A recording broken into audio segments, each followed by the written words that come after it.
Any question? Would you debate RFK Jr.? RFK, I don't know anything about him. Look, RFK is polling very low. He's not a serious candidate. They say he hurts Biden.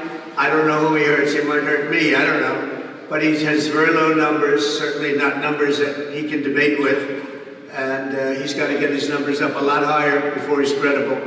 But the numbers that he's taken away, they say will be against Biden. I don't know. I'm not so sure. It could be a little bit against me, but I don't see him as a factor. Hello, everyone. My name is Jonathan Hiller, and I'm the Director of Content at Team Kennedy. And today we're going to be talking about numbers. Nerd alert! All right, by now you probably know that Robert F. Kennedy Jr. is running as an independent candidate for President of the United States. But you probably have heard him spoken about like this. A spoiler candidate? A spoiler. Spoiler. Called Kennedy a spoiler. I'm a spoiler. But is this really true? I mean, is Bobby really a spoiler in this election? We looked into it, and now we have the answers. Now, the preface here is that most polls are conducted by mainstream media outlets, and typically they have 1,000 to 3,000 or so respondents per poll. And most of those polls have about a plus or minus 3% margin of error. Well, we conducted a nationwide poll of over 25,000 respondents, and our margin of error was 0.6%. That makes it by far the most accurate predictor of the 2024 election that we have thus far. All right, let's dive into the maps. This is the head-to-head matchup between Biden and Trump. Trump with 294 and Biden with 244. Trump wins by 50 electoral votes. And if you're a political nerd like myself, you know that that is not very close.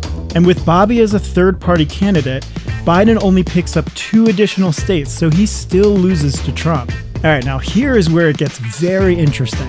In a head-to-head matchup, Robert F. Kennedy Jr. wins 367 electoral votes versus Joe Biden's 171. Now that is what we call a landslide. And what's even crazier about these numbers is when you look at the ad spend of these two campaigns. Biden has spent over $36 million in advertising since October 1st, and we have spent a little over $2. Now, the next head-to-head matchup that we pulled was Bobby versus Trump. Obviously, this is a very close election, but Bobby still wins. All right, so to recap, Biden cannot beat Trump in a head-to-head race, and it is not close. Biden cannot beat Trump in a 3-way race, and it's still not very close. Bobby wins in a landslide against Biden head-to-head, and Bobby beats Trump head-to-head. So wait, who is actually the spoiler here? Because a spoiler is a non-winning candidate whose presence on the ballot affects which candidate wins. A non-winning candidate affecting a possible winning candidate. So if you do not want to see Donald Trump become the next president of the United States, there is only one candidate running who has the power to beat him, and it is Robert F. Kennedy Jr.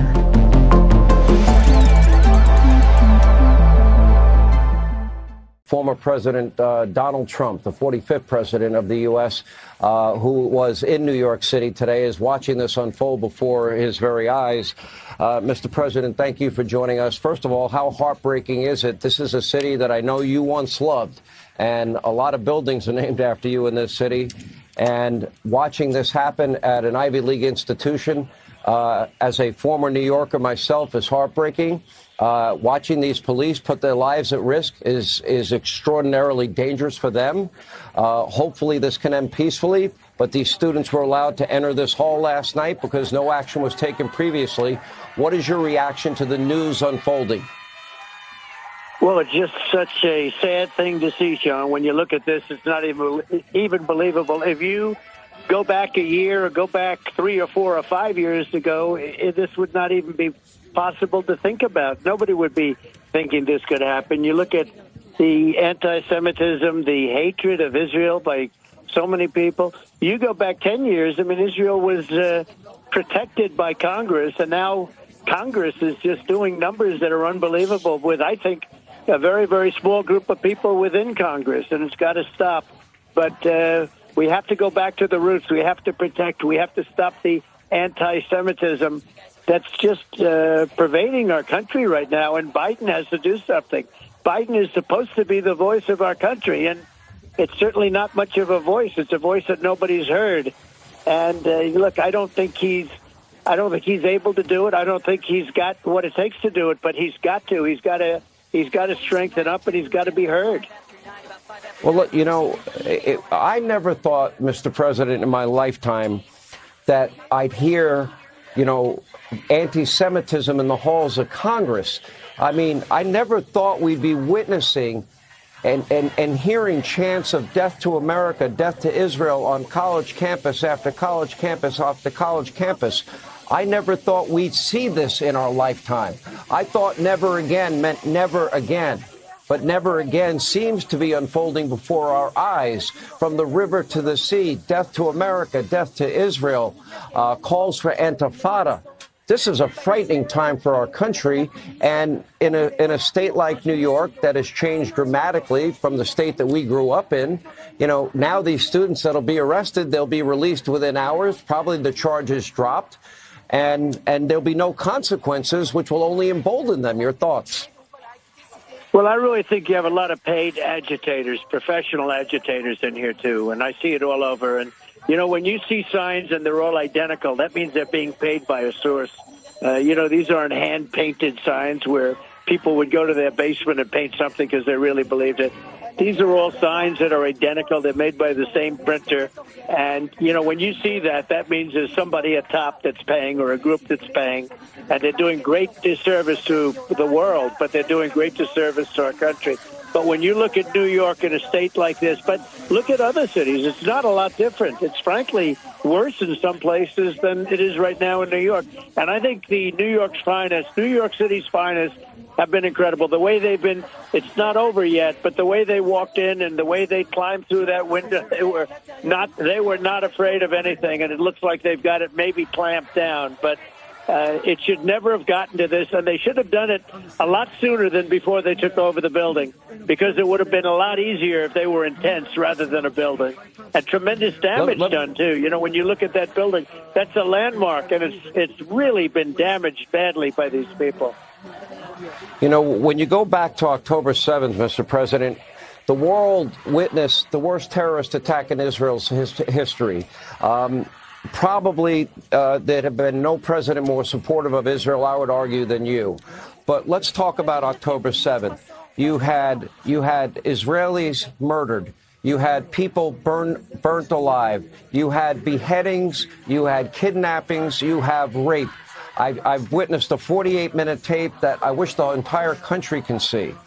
And what I'm trying to understand here is America right now doesn't seem to have moral clarity, and that is this should be a 99 to 1% issue where people understand that the state of Israel had the worst terror attack in their history. It would have been the equivalent of losing 40,000 Americans in a day, having 8,000 Americans taken hostage. They're fighting for their very survival. And meanwhile, they're being pressured over and over again for ceasefires and to stand down, and even our own State Department going against the efforts of the IDF to protect the people of Israel.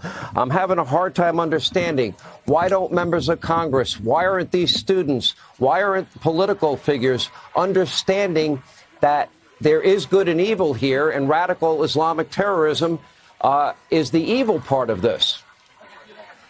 Well, I'm watching Jewish politicians abandon Israel, and I've seen it, and you've seen it. Where is Schumer? Why isn't Schumer speaking up? He was always out there in front because he's looking at votes, I guess, and I guess he's looking at maybe more votes than represent Israel, but that has nothing to do with it.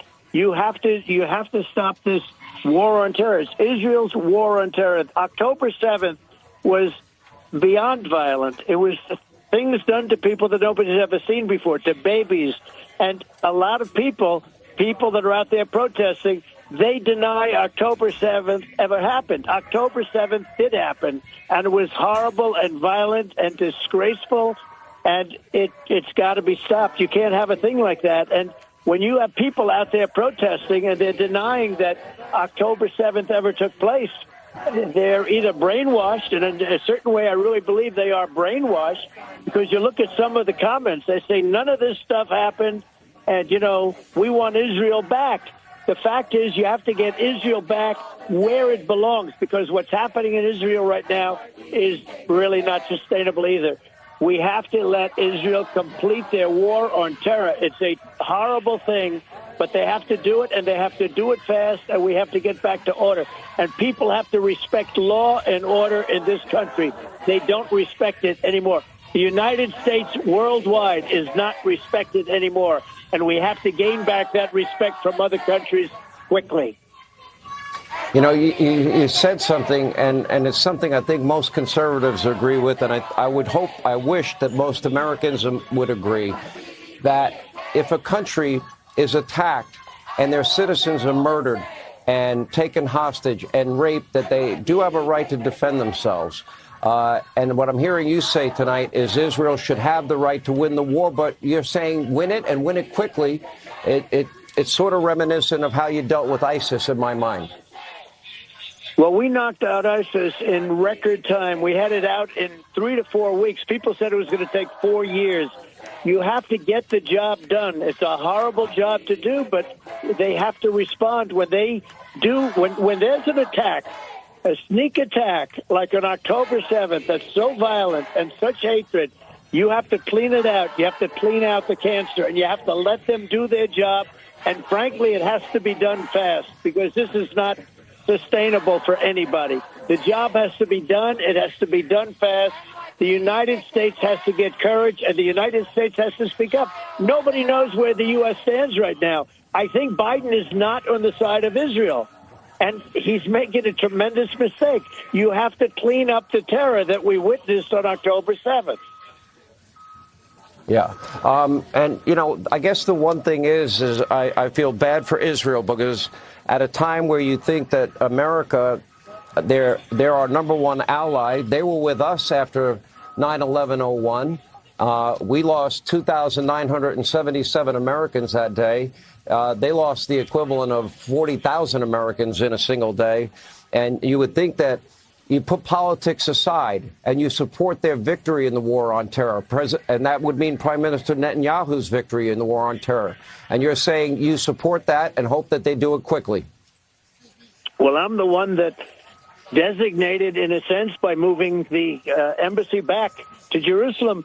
Jerusalem becomes the capital. That was, a lot of presidents said they were going to do that. They didn't do it, and did a lot more than that. I mean, we did things that nobody thought were doable, including ending the horrible Iran nuclear deal, which was so dangerous. And unfortunately, the Biden administration didn't do anything with it. That deal could have been made in 1 week, literally, if they knew what they were doing. And you have a big problem. You have that everlasting problem of Iran looking over Israel, soon to have, and remember this, soon to have nuclear weapons. You can't let Iran have nuclear weapons. But the bottom line is they have to be able to finish the job. You have to let them finish the job. You have to support them. But they have to do it quickly. And you can't let... Robert F. Kennedy Jr. is an independent presidential candidate. Before we get to the politics, there's a lot of craziness going on. Scary stuff on college campus. The president's been hiding. What's going on? I don't know. I mean, it's very, very alarming. It's puzzling because it's happening on the private campuses, and they actually have a lot more leeway for controlling this.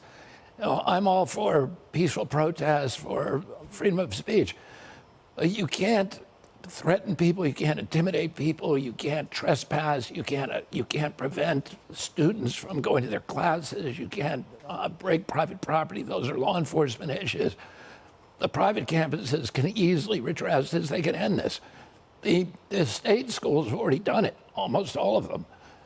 And they have a lot less leeway because they're subject to the First Amendment. The private campuses are not. The First Amendment doesn't function on the private campus. All the private campuses want to have open debate, but, if people are being racist, if they're being anti-Semitic, and I've heard the shouts from these crowds, and they're appalling. Yeah, they're just absolutely disgusting. Some of the tactics also pretty disgusting. We're hearing that the Biden legal team is throttling you guys by the throat. What's the truth? You mean my campaign? Yeah, I heard they're brutal. We released a poll today. We did, Jesse. the biggest poll that's ever been done, and at least in this presidential campaign. A typical poll has 2,000 people in it. We did a poll of 26,000 people. The poll is a value of about $200,000 to $500,000. So we did every state. What that poll shows, if I go head-to-head with Biden, I win 39 states, he wins 11. If I go head-to-head with President Trump, I win. If I'm in the race, in a three-way race, I lose because people are voting out of fear because they think the other guy, a vote for me is gonna put somebody they hate in office. But if I go head-to-head with either of them, I win. So if one of these guys drops out or doesn't run, Joe Then I'll be Biden or president. Donald Trump, RFK Jr. will be president. That's right. According to your polling. Yeah, but and all the polls that have done a two-way race have shown the same thing. I would challenge anybody. Our poll has virtually a zero margin of error. Oh, anybody who does that poll will end up with the same results. I beat Biden in a landslide, and I beat President Trump narrowly in the Electoral College. Oh, and that's really what you want to look at, the Electoral College. But I win them. I beat them both in the general election and in the Electoral College. Are you going to get on the debate stage with these two guys? And if you do, what's the strategy? Well, there's no compulsory debate. President Trump has challenged President Biden to debate, which I think is a good thing. The debates are scheduled. There's 3 debates that are scheduled beginning on September 18th. I should have a spot in those debates because my polling up till now has beat those metrics. But you don't know because neither of them, the law allows them to not debate. It's never been done before. But how would you do it? I mean, you got one guy over here, you got another guy over here, and what are you going to say? You're going to be like, hey, it's my turn. I'm going to say, what were the two of you doing when you ran up $34 trillion debt? You two alone ran up half of it. We're now paying more than our defense budget to service that debt. Within 5 years, we'll be paying 50 cents out of every tax dollar to service the debt. And, that's one issue. And then they both, President Trump said he was going to end the wars. President Biden loves every war that he sees, but President Trump last week gave a bear hug to Biden and to Speaker Johnson and approved $61 billion to Ukraine. Oh, there's all these really existential issues that neither of them can really deal with. And one of those, Jesse, is the polarization. We are in a more toxic polarization and division than any time since the American Civil War. And President Biden can't solve it. President Trump can't solve it. If either of them get elected, it's just going to get worse because both of them feed on it. Both of them are telling all hate the other guy. And we need to have some common ground in America. Well, you're saying you're going to together. unify the country.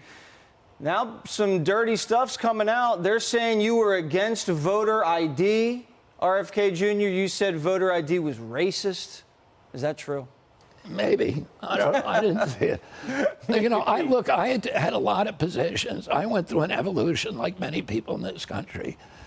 And, I said things years ago. I had positions years ago that I look back on and say there was nothing good about that. I think what I've said on the voter ID issue is that I'm going to issue voter passport IDs to every American who can't afford them. That will end that issue. Okay, because you have to have voter ID to have a clean election. You got to have that. And by the way, Al Sharpton and Andrew Young and other civil rights leaders have said that if I issue that ID, they will stop their objection to demanding voter ID at the voting booth. All right, Al Sharpton, happy DEI Thursday tomorrow. RFK Jr., thanks for joining. Click here to subscribe to the Fox News YouTube page to catch our hottest interviews and most compelling analysis. You won't get it anywhere else. Thank you very much. Thank you. Thank you.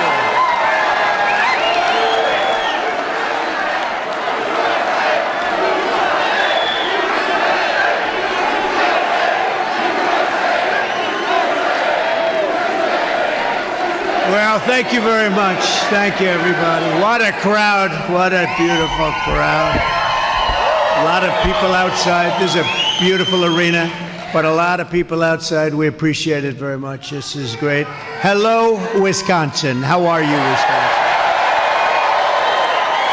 It's great to be back in this beautiful state, and it is indeed a beautiful state. It's beautiful, with so many proud, hardworking American patriots, which is what you are. As you know, we'll be holding our convention in Milwaukee just a few months from now. And we can't wait. That means you got to vote for us because we're spending our money in your state to have the big convention. We had lots of options, and we're coming here. You remember last time, did Biden even show up? I don't think he showed up, right? I don't know. Somebody said he did show up. He was wandering in the parking lot just to make it appear. He said, "Where am I?" "You're in Wisconsin." "Where's that?" But we love Wisconsin. I want to thank Wisconsin GOP Chair Brian Schimming for doing a fantastic job. Where is Brian? Where's Brian? Hello, Brian. Good job. Great job you've done. I hear the numbers are very good, Brian, right? That's because that's the only thing that matters at this point, right? Okay, thank you, Brian. I think we will. My former chief of staff, a really great guy who loves your state very much, Reince Priebus. Reince. Where's Reince? Reince Priebus. Everybody had a hard time with that name. We don't have a hard time with that name anymore. After years of that name, we have no problem with it. Thank you, Reince, very much. National Committee woman, Mary Pat Kruger. Mary Pat, thank you. We just met backstage. Thank you, Mary Pat. And your county executive, if you take a look at Paul Farrow, a great person who's done a fantastic job. Eric Severson, your sheriff. We're not going to mess. Where is Eric? I saw him backstage. He's central casting. I'll tell you, every sheriff should look like Eric. And a special guy, the greatest purchaser of advertising in the history of the world, Mike Lindell. Nobody buys ads like him. Thank you, Mike. With your help, we're going to win Wisconsin this November. We're going to defeat crooked Joe Biden, the worst president in the history of our country. And we're going to make America great again.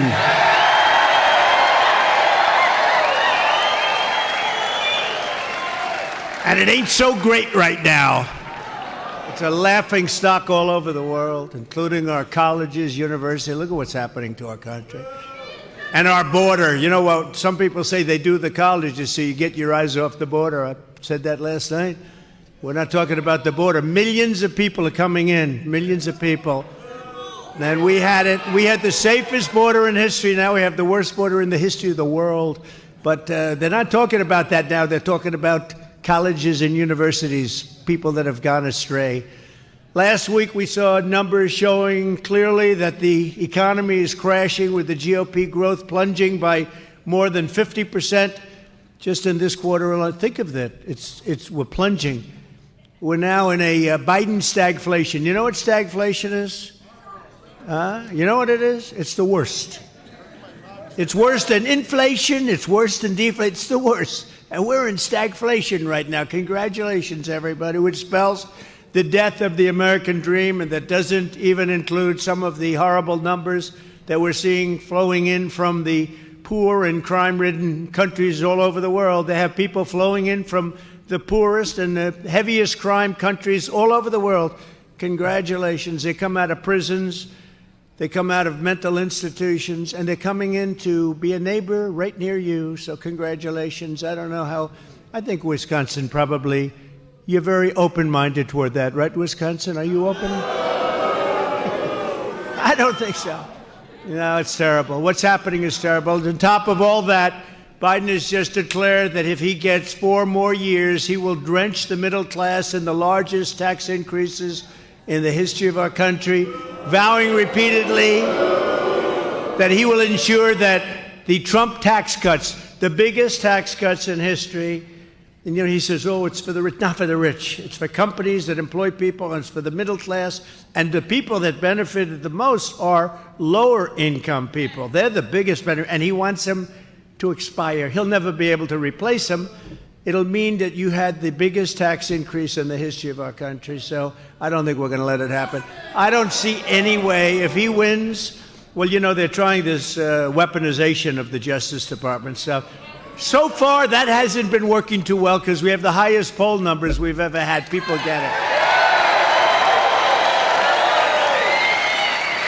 But what it all means is under Crooked Joe, a single individual earning $75,000 a year will pay almost $2,000 more in terms of just the tax hike alone, and a family of four earning $165,000, that's a lot, dollars a year will see at least $3,000 more added onto your taxes, which are already high.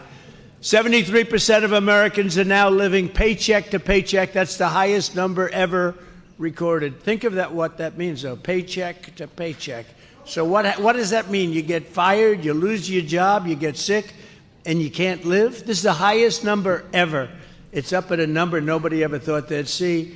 Yet Crooked Joe Biden wants to raise taxes on top of that and raise business taxes, which will lead to the destruction of your jobs. And it's, ultimately it's just going to lead to the destruction of the country. We have so many negative forces on this country. Uncle Sam is right here. Look at him. You are perfect. This guy's the best. He's like a perfect Uncle Sam. He goes, we need you. That's right. Thank you, Uncle Sam. Get up here for a second. Look at this guy. Wow. He's in good shape. He's in good shape. Thank you, Uncle Sam. Look at this guy. The last one you signed got lost. Oh, I'll sign it. Yeah, anytime. Give me, I'll sign it. I'll sign it for you. Yeah. He asked me to sign it. I said, I got to make a speech here, Uncle Sam. Good-looking Uncle Sam, though, huh? Give me a pen, somebody. Let's get Uncle Sam taken care of. Come on. Give me a pen. I got to get a pen. Let's go. Yeah, good. Just throw it up there. Give me a pen, please.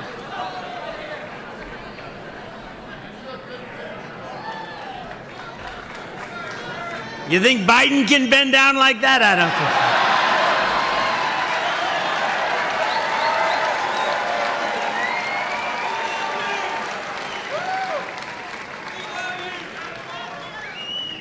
Where's Uncle Sam? Here's your pen back. Thank you. Uncle Sam. You got it, man. Oh, that's nice.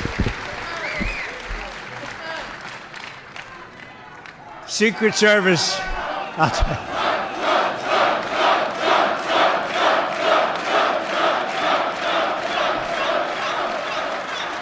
Secret Service doesn't love that stuff. Do you understand?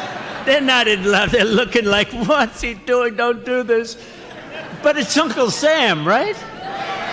He looked good to me. But with me in the White House, we will protect the Trump tax cuts for working families. We will make our middle class stronger, bigger, better, stronger, wealthier, and more prosperous than ever before. We're going to do it quickly, too. It's not going to take a long time.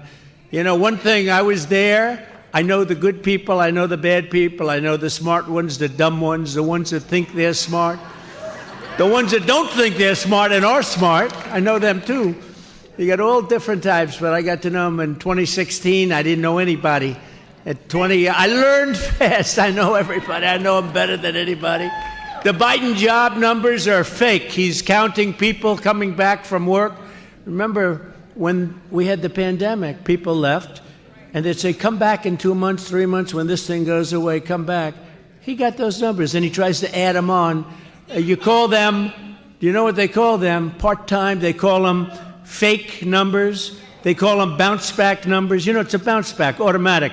If this young gentleman right in front of me were president, he'd have a bounce-back. They'd say, oh, they were just our numbers. It's an important thing to know. But a lot of the numbers on that just came out on immigration and on employment were illegal immigrants. almost all of the numbers were from illegal immigrants. Isn't that great? Isn't that great?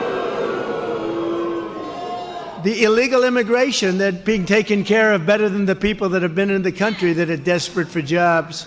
But when I'm in the White House, the Biden economic bust will quickly be replaced with the Trump economic boom. We're going to replace it. We'll replace it quickly.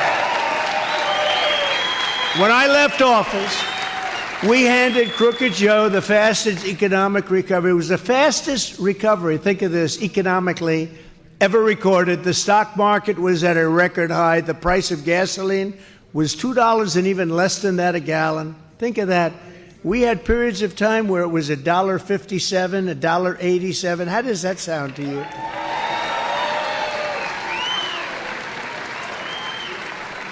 But under $2 a gallon, the 30-year mortgage rate was at a record low, the lowest ever recorded, $2.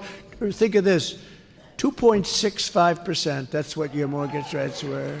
Now you can't get a mortgage. If you want to pay 8 or 9%, you still can't get them. And we had no inflation. We had no inflation. We had the greatest economy in history. This is, everybody said, this isn't me, this is everybody. We had the greatest, we had no inflation. Today, your inflation's so high, it doesn't matter. If you make money, it doesn't matter. It eats you alive. Inflation is what they call a country buster. You go back 200 years, 300 years to countries with inflation, they got busted. Ask Germany, how was inflation many, many years ago destroyed the country? It is a country buster. And we have record horrible inflation. And now it's getting worse. And now they think they're not going to be able to cut interest rates because it's getting worse. You don't hear that, and they don't talk about it. And the fake news, these people right over here, they don't want to talk about it, but it's getting worse. But then Biden came in and unleashed mayhem on our economy, just like he unleashed mayhem on our border. The border, there's never been anything like this, a border like this. There's never been anything in the world. There's never been a border like this in the history of the world. Using COVID as an excuse, Crooked Joe Biden launched the greatest confiscation of middle-class wealth in the history of our country. It's middle-class wealth. He confiscated it. In 3 years, Joe Biden and his party stole trillions of dollars from hardworking Americans and gave it their political, and he gave it all to their cronies in Washington, their heirs-to-be. He gave so much money away, and the Green New Scam, it's the worst scam in the history of our country. They spent $2 trillion, the Green New Scam, the greatest scam in history. They spent $2 trillion on their so-called American Rescue Plan, which wasn't rescuing this country. How is the rescue plan doing? Trillions of dollars wasted, which Obama's economic advisors called the original sin. They actually called it. His advisor said that was the original sin that led to rampant inflation. That's where it began. They spent another $1 trillion on their misnamed Inflation Reduction Act, and then they admitted it really wasn't meant to reduce inflation. They call it the Inflation Reduction Act. Remember when a certain senator said, "I'll approve it," and that was the end of his career? I won't tell you his name was Manchin. Oh, I'm sorry. No, that was the end of his career. He was popular. He was getting more and more popular. He started out not so popular for many years. Then he became popular because he was rejecting all of this madness. And then for some reason, he agreed to sign a couple of things that were not good. And it didn't work out too well. $1.2 trillion for their fake infrastructure. He had a package of infrastructure. You take a look at it. It's fake. It's fake and it's horrible. And then all of that money, again, going over to the Green New Scam. Joe Biden's economic plan is to make China rich and America poor. My economic plan is to make America richer than ever before, and that's what we're going to do. That's what we're going to do. With your vote, we're going to save our economy, and we're going to bring our country back from hell. We have a country that's in hell. Look at what's going on. Look at the crime. Look at the crime. You know, I lost a tenant. They said, "Sir, you lost a tenant, big drugstore, big one, in one of my buildings." And I said, "What's the problem?" This is in New York, but it's happening all over. I don't think it's happening here so much. Maybe it is, actually. In Chicago. Chicago, it's happening. They say, sir, we can't keep product. I say, well, that's a good thing, isn't it? They can't keep product, they told me. I called the manager, nice guy. I said, what happened? He said, we can't keep product. I said, oh, that's good, isn't it? No, that's not bad. They're walking in with bags. They're taking it off the shelves. So now they put bars up and they put glass up, and somebody wants to buy toothpaste and it takes a half an hour for the guy to come. They open up, they give him, how the hell can you make money doing that? Who ever heard of it? If somebody would have told you that 2 or 3 years ago that that's happening, you would have said that's not possible. We knew about 300-400 usually young people walking into department stores and just robbing the place, walking out with television sets. We're going to give our great police, they are great, their power back. And they're going to protect us again.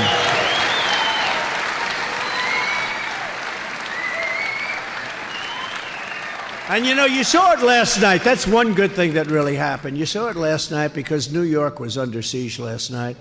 And these people, first they were intense, and the person that heads up Columbia University was a great school. It's been, badly damaged, I think, reputationally.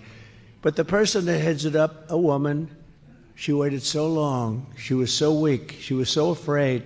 She was so bad. They could have done this with the tents, and it would have gone quickly and no problem. But they did an incredible job. They went into one of the big buildings, a beautiful landmark building. Boy, they got the hell beat out of it last night. You're supposed to take care of those buildings. It took a beating. But the police came in, and in exactly 2 hours, everything was over. It was a beautiful thing to watch. New York's finest. You saw them go up in ladders. You saw them go up in ladders to break in the windows and getting in, and that's dangerous because you don't know what's on the other side of that window. And they went in, they knocked it out, and they were incredible. They did a great job. New York's finest. And, it's like that throughout the country. Chicago, great police. L.A., great police. I know so many of them. I know so many of the top people and the middle people. I see them all over. They're great, and they can do the job. But we have to give them their power back.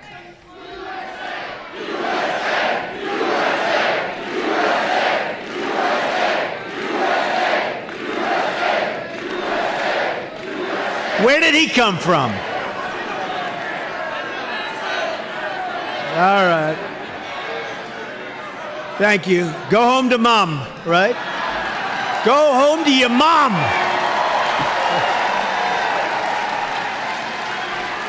Thank you. Thank you very much. Say hello to mother. Oh, she's going to be angry because she's watching right now on television. She's watching on television. She's saying, that's my son.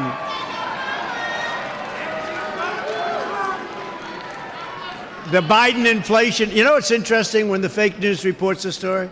They'll say there was pandemonium. One guy shouts something. I don't even know what the hell he shouted. There was pandemonium. But look, Front Row Joe, he ran back there look at that guy. Front Row Joe. That's good. You ran. When he sees trouble, he runs right into it. Every country needs people like that. Anyway, thank you, Front Row Joe. The Biden inflation disaster is a direct result of Crooked Joe's trillions in wild spending, and that's what's happened. The Biden price hike is a gigantic tax on the likes of which this country, we have never seen anything like it before. In the past 3 years, the average Wisconsin family has lost between $20,000 and $30,000 thanks to Crooked Joe's inflation tax. Think of it.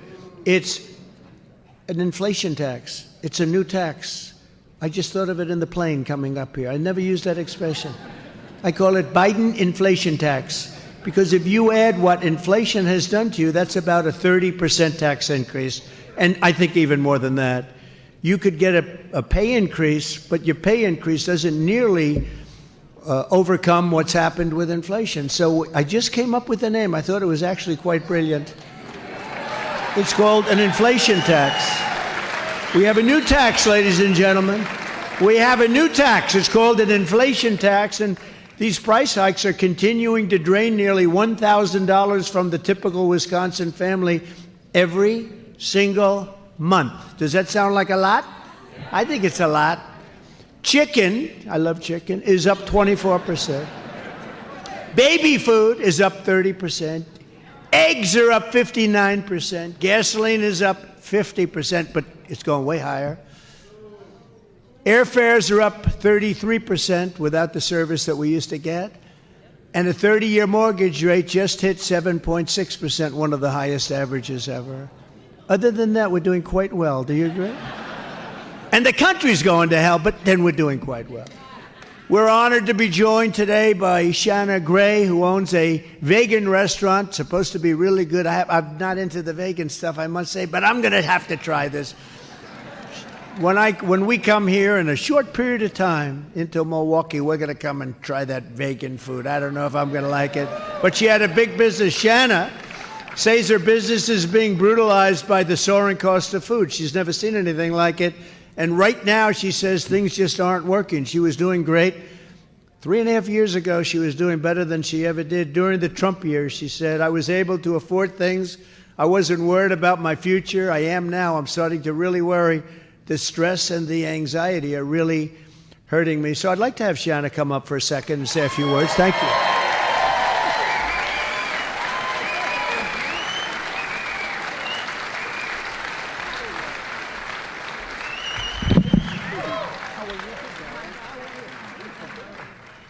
Please, go ahead. As we spoke before, it is very important that we change what is going on now. None of us can continue to go with the Biden administration. We definitely need to make this House party over. We need Trump in 2024, so make sure you vote Trump 2024. Thank you. Thank you, darling. Thank you very much. I appreciate it. Take care of Mom, right? We'll get it going for you.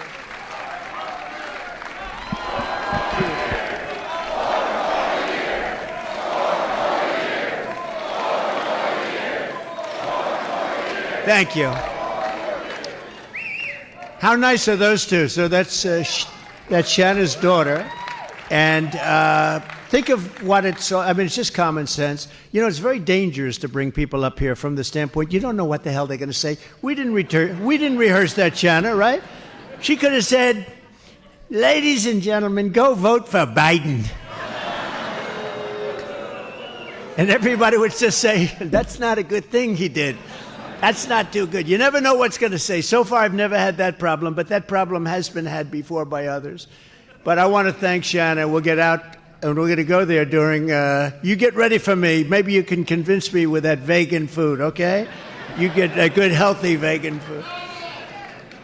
But the choice for Wisconsin is simple. If you want lower costs, higher incomes, and an affordable American dream, then you have no choice but to vote for a gentleman named Donald J. Trump for president.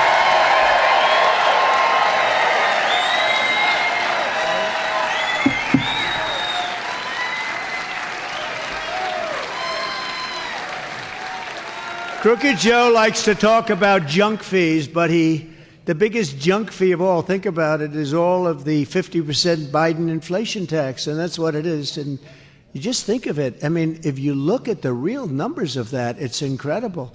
And we thought it was 30%, and we were sure it was no more than that. It turns out to be actually 50%. The extra cost you're paying at the grocery counter and the gas pump and all of the other places that you have to go buy no matter what you buy, and that's all taken place within 3.5 years. Think of it. But here's the good news. We have 6 months. Now, with these stupid people running our country, that's an eternity, because you could end up in World War III with this group here. You don't know what's going to happen, but 6 months sounds very short. It's not. Frankly, with them, it's an eternity. But it is not that long a period of time, and we'll be here very quickly, and we're going to have a good time, and we're going to have a great convention, and I'm honored to have chosen your state. We had a lot to do with that. Reince. Yeah. We're honored. Biden has run the government like Robin Hood, essentially in reverse, stealing from the poor and giving it to the rich. That's actually what he does. You know, they talk the game, oh, Trump, Trump, Trump. It's the opposite. It's the opposite. It's like I was saying the other day, the New York Times, every story they write is the exact opposite. They're so untruthful. they take something and make it the opposite. So when you're reading a story, you have to remember, you just do the opposite. It's a terrible thing. It's the same with the Democrats. They say many of the rich people are with Democrats. It's changed. We've become the party of the worker. We become the party of the middle income. It's done a whole flip. Just listen, a few examples of what Biden's inflation taxes really brought. Crooked Joe is spending hundreds of billions of dollars to give $7,500 tax credits to rich people who buy electric cars. What do you think of an electric car? Well, I like Elon, but, the car, and there's a place for electric cars, but you have to have other choices, too. They want to have, by the end of, 5 years from now, by 2030, they want to have, think of this, almost everybody have an electric car, but they don't want them. And they're not selling. And, one of the great things people don't know, well, how come they keep getting made? You know why? Because the government, our government, subsidizes the hell out of them. So the car companies are doing okay. They're making cars that aren't selling. They're just not selling. They're giving billions and billions of dollars away in subsidy to create cars that people don't want. And again, I'm all for them.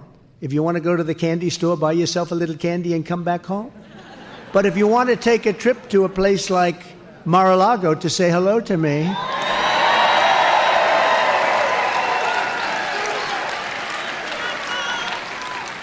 you better get yourself a different mode of transportation.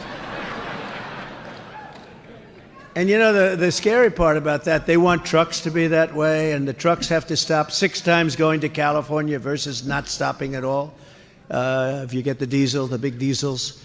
And it's really crazy. It's really crazy when you think of what they do. And they never change. You can explain this to them. 6 stops versus no stop. You don't have to know much more than that. There's one other thing. The battery would take up almost the entire truck. You wouldn't have any room for very much. They want to make our army tanks all electric. So that when we go into a foreign country, blazing hot, we're going in, we keep their environment and their air nice and clean. Now, how crazy is it? Are we crazy? They want to use a certain fuel in airplanes. I bought all brand new, beautiful jet fighters. I rebuilt the whole military. They want to use a certain fuel that brings the jets back down to 15% less efficient. That's a lot. When you have somebody shooting at you on the other side, the 15% is the difference between winning and losing. So I said it's 15%. That's right. Now think of it. We're fighting over enemy territory. We're worried about their carbon content. I'm not worried about it. I'm worried about bringing our people back and winning. We're worried about winning. It's amazing. Even in South Carolina, I visited where, by the way, we beat the governor by a record number, the former governor. They have a great governor there now, actually. But we did great. In the primaries, we won every Iowa, no matter where we went. We won New Hampshire. We go to New Hampshire. We get the most votes in the history of the state of New Hampshire. And the primaries, Republican or Democrat. Kennedys, and they're right up in that territory and all. But Iowa, we won the largest margin. Different, it's a caucus state. We won the largest margin ever by 2. So we won the largest margin, doubled, and then we went to Nevada. We went all over the place. When we got to South Carolina, we won in record fashion. But we won in Nevada in record fashion. Every state we went to, we won in record fashion, and it's really an honor. And then we won the quickest that anybody's ever won. Right now, if this was like a normal candidate that you're listening to, or like a normal person, they'd still be campaigning. But we had this thing over with 2 months ago or something. So I just want to thank everybody. It's a great feeling, because there's something in the air. Let's say I haven't changed, and you know what bugs me? When they say, we have 2 very unpopular candidates, Joe Biden, Donald Trump. They're very unpopular. He's unpopular. I'm not unpopular. I'm like at 94% approval in the Republican Party. I'm not unpopular. The fake news. Oh, I hate that. It's it's terrible. We have two very unpopular people running for our election. I'm not unpopular. I mean, look at the vote we're getting. We're winning virtually every state.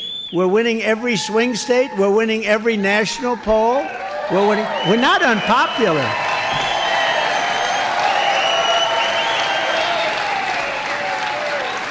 I'm unpopular in China. I'm unpopular in some other places where we've taken in hundreds of billions of dollars in taxes and tariffs. No other president's taken in 10 cents. They're not, in love with me, but, I love this country. President Xi loves China.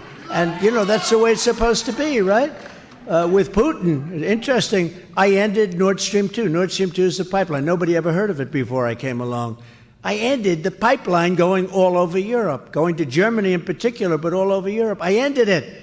It was done. Biden came in and he approved it, the biggest deal ever done in Russia. And Putin once told me, he said, if you're supposed to be like a nice guy, I'd hate like hell to see you as a bad guy. You have been brutal to... Think of ending the biggest economic development job, the biggest thing they've ever done is a pipeline going through all of Europe. I ended it. Biden comes in almost from the first day, he let it go forward. And then they say, Trump is easy on Russia. No, I was very tough on Russia. I got along with Putin very well. I got along with President Xi of China very well. Got along with Kim Jong-un of North Korea very well. And you know what? It's really... Take it easy. I'll tell you, there's a guy I want in the foxhole with me. Now, where is that guy? Where is he? He's a rough-looking guy. I want that guy in the foxhole. We can keep it down a little bit. That's all right, man. That's all right. No, people are angry about it. People are angry. It's like stupid. You know what I say about the party? It's become, with me running it, it's become the party of common sense. Our party, it's the party of common sense. They say, is it conservative? It is. It's conservative. It's just common sense. There are things that aren't so conservative. We want the party. We want to have a wall, which, by the way, we built 571 miles of wall. We were going to put up another 200. And they came along and they didn't want the 200 miles of wall. They didn't want wall. And that's when I realized they really meant they wanted open borders. Who could ever think? That's a lack of common sense. Why would somebody want to have people pouring into our country, unvetted, unchecked? We know nothing about them. Even from a health standpoint, they're coming in and they have problems. It's sad. But those problems are contagious. Other people will get those problems. Why would anybody want this? It can't be great politically. There are those that say two reasons, but you probably can add a third. They hate our country. They're stupid. But see, they're not stupid because anybody that can cheat that well is not stupid, okay? And the other thing is that they want those votes, And you wouldn't think they could do them that quickly, but they're trying to sign people up that just got here that don't speak a word of English, that have lived in prisons and lived in mental institutions. They want the vote. But I think we're going to swamp them. Look, the way you win is to swamp. I think we're going to swamp. Crooked Joe is spending billions and billions of dollars on hotel rooms for illegal aliens. Think of it. Hotel rooms, luxury hotel rooms in New York and other cities for illegal aliens. And our soldiers, our veterans, are laying on streets and not being taken care of. I will say in the VA, though, we had the highest approval rating in the history of the VA, 92%. And now it's gone way down since I had something that, if somebody had it, they would take months and months to get a doctor sometimes. You'd get on there, you have a problem. Sometimes a very important problem that if you fix it fairly quickly, no problem. And if you don't fix it quickly, you become terminally ill and you die. And people are waiting in line for a week, 2 weeks, a month, 3 months. And I made a deal with Congress. I had to get it through Congress that anybody that has to wait more than 24 hours goes outside, goes to a local doctor, we pay the bill, they get themselves fixed up. And it worked. And they're making that impossible. And then also with the veterans, and you have a lot of veterans in this state, it's a big veteran state, but also with the veterans, you know, it's not prime time necessarily for them. And they were getting beat up. We have sadists. We have thieves, sadists, but we had sadists that did bad things to our people, to our heroes, bad things. And we couldn't fire them because of civil service laws and various other reasons. Unions a little bit, but civil service, you couldn't fire them. No matter what they did, they could kill somebody, you couldn't fire them. And they'd beat the hell out of our people. And I was able to fire 9,000 sadists and bad people, get them out and replace them with people that loved our veterans. And it was a whole different place, but it's fairly rapidly morphing back into what it's. I've seen it just the other day. I was talking to somebody. They say they don't like the policy where you go out and get a doctor. And we had negotiated fees with people, because I know doctors, they know how to charge as well as anybody. We had negotiated fees. We actually could save. I mean, there's a scenario under which we actually saved money, but we saved lives, and we made their life better. Could you imagine you're all rich, spoiled people? Not necessarily. You're all rich, spoiled people. Could you imagine wanting to see a doctor over something that you know is simple, but it's got to be fixed?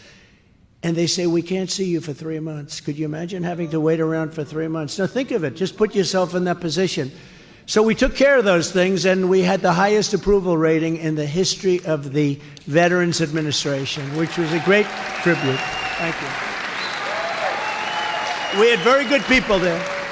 And Joe Biden got rejected last year by the United States Supreme Court on his student loan program, so that what he wanted to do is buy votes. He says to all these people, a lot of people, I mean, honestly, I'm saying that's millions of people. He wanted to buy votes. So he said, we're going to cut your student loan. Now, the problem with that is many of the people here, but, you know, large numbers of people went through years and years to pay off their loan. All of a sudden, this guy comes along, and in order to try and buy an election, I guess I don't blame him, but it's very unfair. But the Supreme Court rejected it. So then he goes in now again with a little smaller version of the same thing. He's going to get rejected.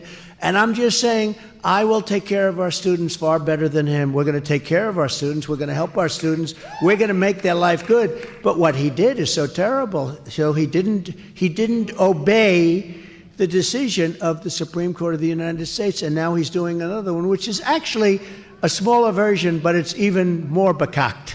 Okay? It's even worse. So it's really, it's a terrible thing, but he's going to be rejected there too. But that's what they do. They do it, and it's very bad for the country. But we're going to take care of our students better than they've ever been taken care of before. I promise you that. If Joe Biden wins this election, the middle class loses. But if Trump wins, the middle class wins. The low income will start their journey toward the American dream. Wisconsin will win. And the biggest winner of all is going to be America. America wins.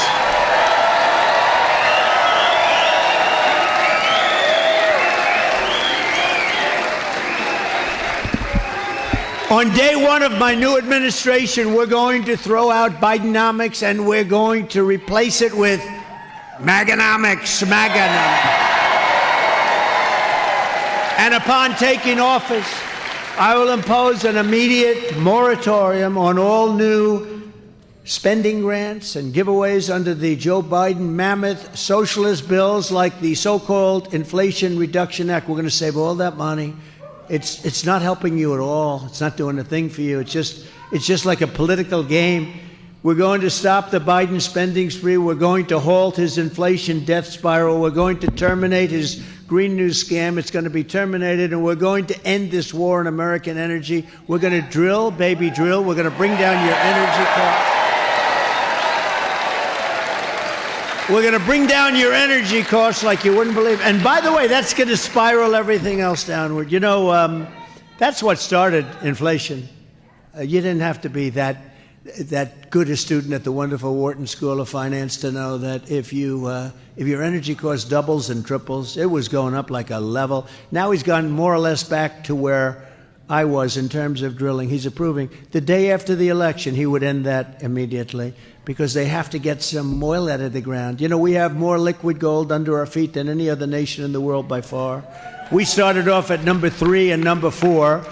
We were down in 3s and 4s generally, and we ended up number 1 by a lot over Russia and over Saudi Arabia. And we were doing great, and we were going to use all that money we were making to start reducing debt and lowering taxes still further. But he ended it, and then they did a crack course on let's do something. Remember, he took all the oil. It's the lowest level it's ever been. The strategic reserves. He took the oil out of the strategic reserves so that people could fill up their car with a tank of gas and not get totally destroyed because it was just before the election. So he took all this oil, and it's meant for fighting wars. It's meant for major emergencies, catastrophic emergencies. It's not meant for, helping to get the price down 15 cents a gallon so that you can try winning an election. And now the strategic reserves are the lowest they've ever been. That tells you something what's happening here. To further crack down on rampant waste in the federal government, we're going to bring back Presidential Impoundment Authority, which nobody knows what it is, but it allows the president to go out and cut things and save a fortune for our country, things that make no sense. And there's so many of them. We have so much waste. We're also going to reclaim America's heritage as the great manufacturing nation, and we were doing that. I remember when Biden said, well, this isn't a manufacturing nation. We became a great nation because of manufacturing. It is a manufacturing, but they've let other countries steal all of everything. When I was president, we brought thousands and thousands of manufacturing jobs back to Wisconsin, and I delivered a major shipbuilding contract to build a new combat ship. You know Marinette? Marinette Marine. Marinette Marine likes me. Everybody wanted that contract. I brought it to Wisconsin to build lots of, 28, a lot of ships, and they were beautiful. You know what I called them? They were so gorgeous. I called them yachts with guns on them. They had more guns than I've ever seen. They had everything. But they were beautiful. I even helped design a little bit. I said, you got to do me a favor, change that bow a little bit, couple of bucks more. But it is beautiful, and they've done a great job. But we got it to Marinette, so that was very important. Everybody wanted it. Every state that did that kind of work, which is quite a few, they wanted it. Under Biden, 0 manufacturing jobs were created in the month of March. You know that, right? 0. I don't think that's ever happened. 0, it's hard to do 0. Just weeks ago, Master Lock closed down. I used to use Master Lock all the time. When I was a little child, I'd take Master Lock, I'd go lots of nice little puzzles, you put them together. I always wanted to see, could I break it? You could, but it was not easy. But Master Lock closed down its century-old plant in Milwaukee and sent their jobs to Mexico and China. Does everyone know that? Master Lock, that was a staple of your state, and they closed down. That would never have happened with me. I would have told them, if you're going to do that, that's fine, but we're going to pay 100% tariff on any lock you make this under, and you can't do that. Bidenomics is also ravaging America's seniors, and the Biden inflation tax is a fact. I mean, it's just, it's going to end up cutting Social Security by allowing millions and millions, which is not sustainable, of people coming into our country through the southern border, and many, many really bad ones, okay? Many, many bad ones. You're going to destroy Social Security. You're going to destroy Medicare. You're going to destroy the fabric of the country. It's not sustainable. It's not affordable by any country, and they're going to destroy our country. So we're going to have the largest deportation in the history of our country. We have no choice.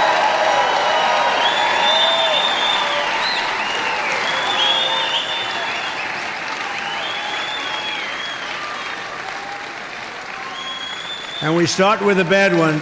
We start with the bad ones, and there's plenty of them. As even fake news, CNN right back there now admits. There goes. Oh, the camera's going off. Don't turn it off. The camera just went off. I thought I got him there, Mr. Chairman. I thought I got him. Every time I say that, I see the camera going. I have to say it quickly, so I get him, and then they turn the...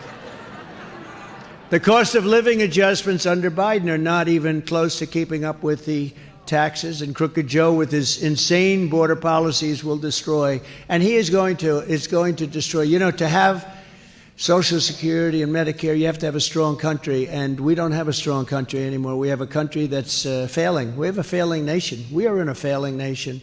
If this were another country, they'd say this is a failing nation. It's a nation in decline. As president, I will alwaprotect Social Security and Medicare for our great seniors, 100%. 100%. And by the way, while we're on it, it was always the plan from the great legal experts of this country and even the world, but from the great legal experts to everybody, Democrats, Republicans, liberals, conservatives. They wanted to get abortion out of the federal government. Everybody wanted that. That was uniform. Then about 10 years ago, people lost their way. They started talking about, how many months, what do you think, what do you do, what kind, where does it take place? And they forgot the original aim was to take abortion out of the federal government and move it into the individual states and let the people decide. And we were able to do that. After 53 years, we were able to do that, and now you'll see it. It's rather generally, look, some people will be very happy, some people won't be as happy, but time will make this. It's really been incredible. And some of the decisions, frankly, there are some very conservative states that voted a very much more liberal policy than anybody would have thought. Very liberal policy. A couple of states I won't mention, but a couple of states really surprised people. But basically, the states decide on abortion. And people are absolutely thrilled with the way that's going on.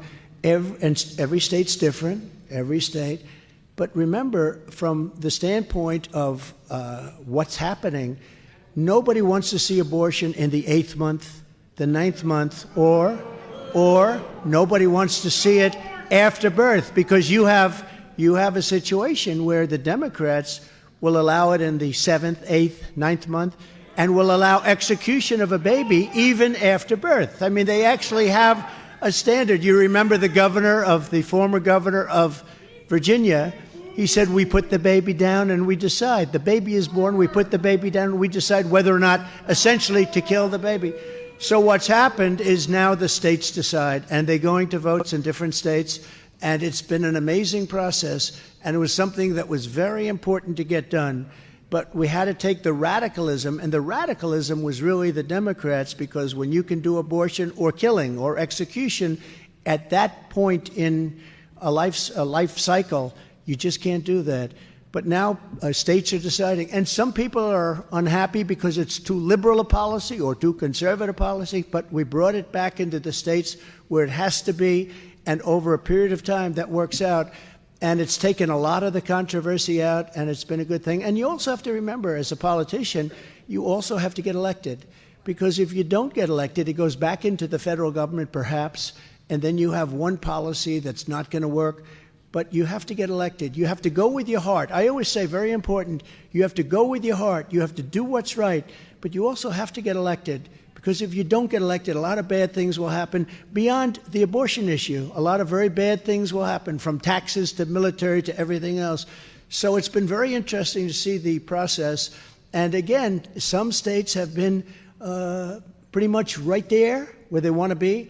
Other states have gone far more liberal in that sense than they wanted to be, and some were more conservative. And they have some votes coming up now, and the people are going to activate, and they're going to work in their state. But I think it's a very important thing, and we did something that took courage, but it's something that everybody wanted to see. They wanted to bring it back, and now I say it's up to the state. They'll ask me a question about it. I say that's up to the state. So I say to you, I think we did a very good job in that. A lot of people are very happy with it, and we did the right thing for our country.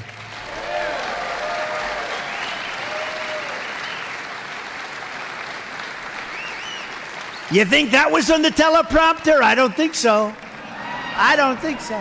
No, I thought it was a good thing to talk about. We're here with a great group of patriots, and I think it's a very important thing to talk about, frankly, and we'll talk about it more and more. But it's really been a process that's been quite amazing to watch, and I think very positive for our country.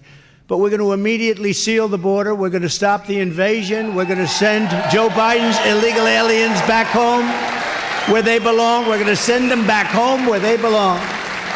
In addition to criminals, drugs, terrorists, mental patients.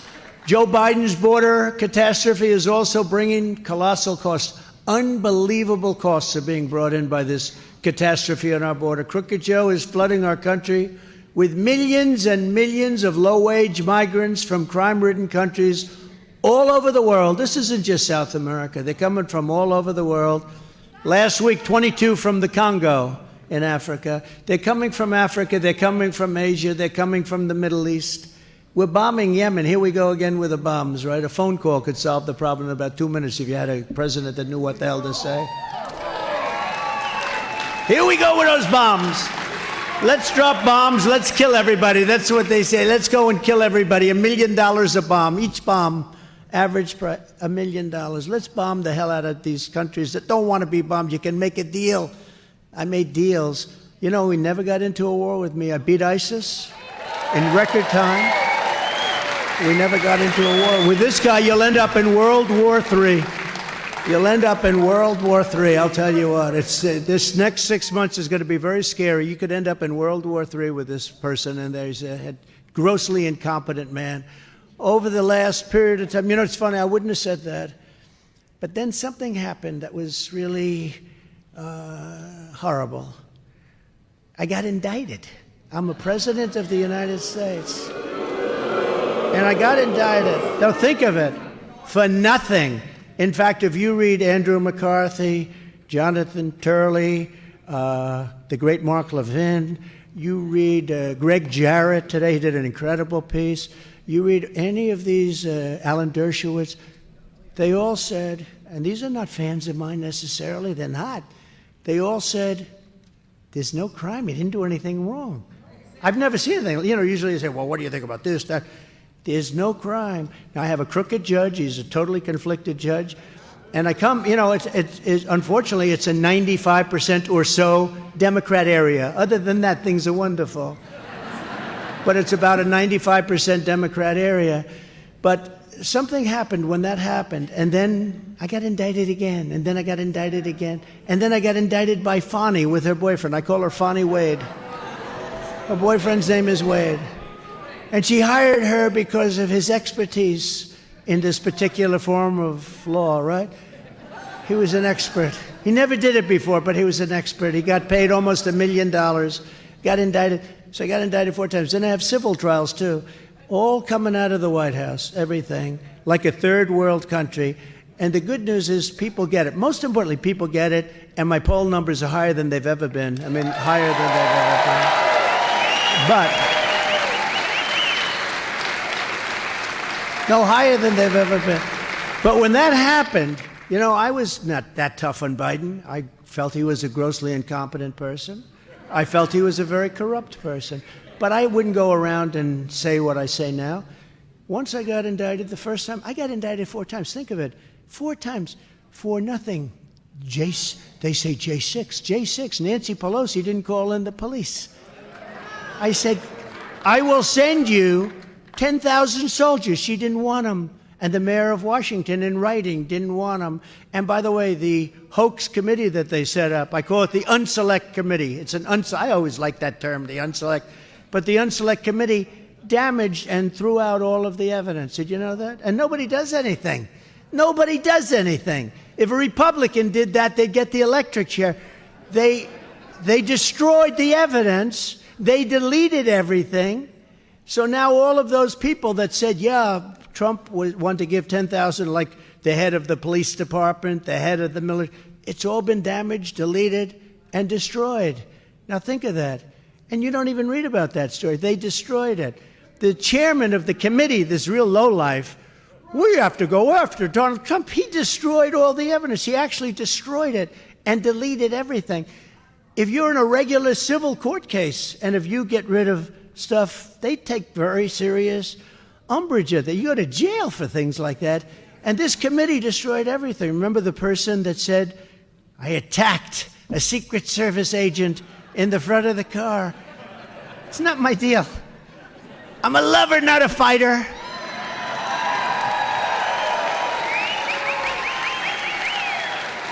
Remember that? And these are tough guys. You know, these Secret Service guys, I hate to admit it, they're slightly younger than me. Just slightly. It's very hard because, you also have metal bars and a couple of things you have to get through. No, but didn't she say something like, I grabbed the guy at the wheel and grabbed him around the neck? And I was slightly rebuffed because I'm so strong. I could only be slightly. And then I grabbed the man on the right, who I think was a black belt in karate or something and like 30 years old. I grabbed the man on the right and I had, this is crazy stuff. I sat in the back. And you know what I did say? I said, I'd like to go down there because I see a lot of people walking down. They said, sir, it's better if you don't. I said, well, I'd like to. I'd better if you don't. All right, whatever you guys think is fine. That was the whole tone of the conversation. Instead, they'd be, I want to go down there. These people are crazy. And then I think she changed her testimony. You heard that because the people testified that none of this stuff happened. But a friend of mine said, you shouldn't fight that because I gained such respect. I didn't know that you were that strong and that tough, that you would take on a black belt in karate or whatever the hell he was. A very tough guy, I can tell you that. There were muscles all over the place, on his ears, on his neck. If I grabbed him around the neck, I'm not even sure he'd feel it. He might not feel it. Now, these people are crazy, but they destroyed all of that evidence so that now we don't have the evidence of what she said, I guess. These people are criminals. These people are criminals. And I say this because I love this state. I love this group of people. I'm talking to you. So far, I've been 92% off teleprompter and 8% on teleprompter.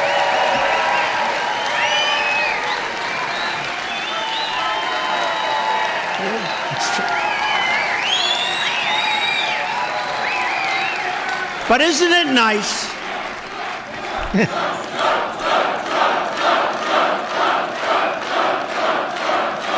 Thank you.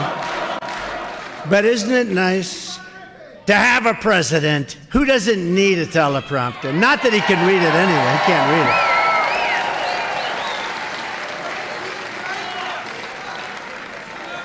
it. Now think if I read my teleprompter and I'm going, well, let's see, because of the weakness in the economy, I'd like to apologize. Pause. Pause. Pause. What was that? That's unbelievable. Pause. I was watching it. I said, that was weird. They actually don't have pause in my teleprompter, They have a blank space that's like you see. If there's a response. If there's no response, you just keep going. You don't have pause. Some speechwriter's saying pause. They're not going to know. Some of the things that people like the best, that get the biggest applause, you think of deadlines, right? Like Drain the Swamp. I hated it. I hated the line. I said, when I first started, because we did Drain a lot, I got rid of Comey, I got rid of so many people, but it is deep. But listen, Drain the Swamp. I used to go, we will drain the swamp. I used to sort of like, yeah. The people used to go crazy, and after a while, I got to like it. Frank Sinatra never liked the song My Way. But after a while, he told me, after a while, he got to love it because it was just something that people reacted to well. So there are things that when you do this stuff, you don't think it's going to necessarily be great. Like we had a lot of nicknames. I was the king of nicknames. Somehow I was the king. It worked. I won't go over most of them because many of them are friends of mine now. I can't really bring them back. I bring back bad memories. But the nicknames are good. What do you like better, Crooked Joe or Sleepy Joe? They're both accurate. What do you like better?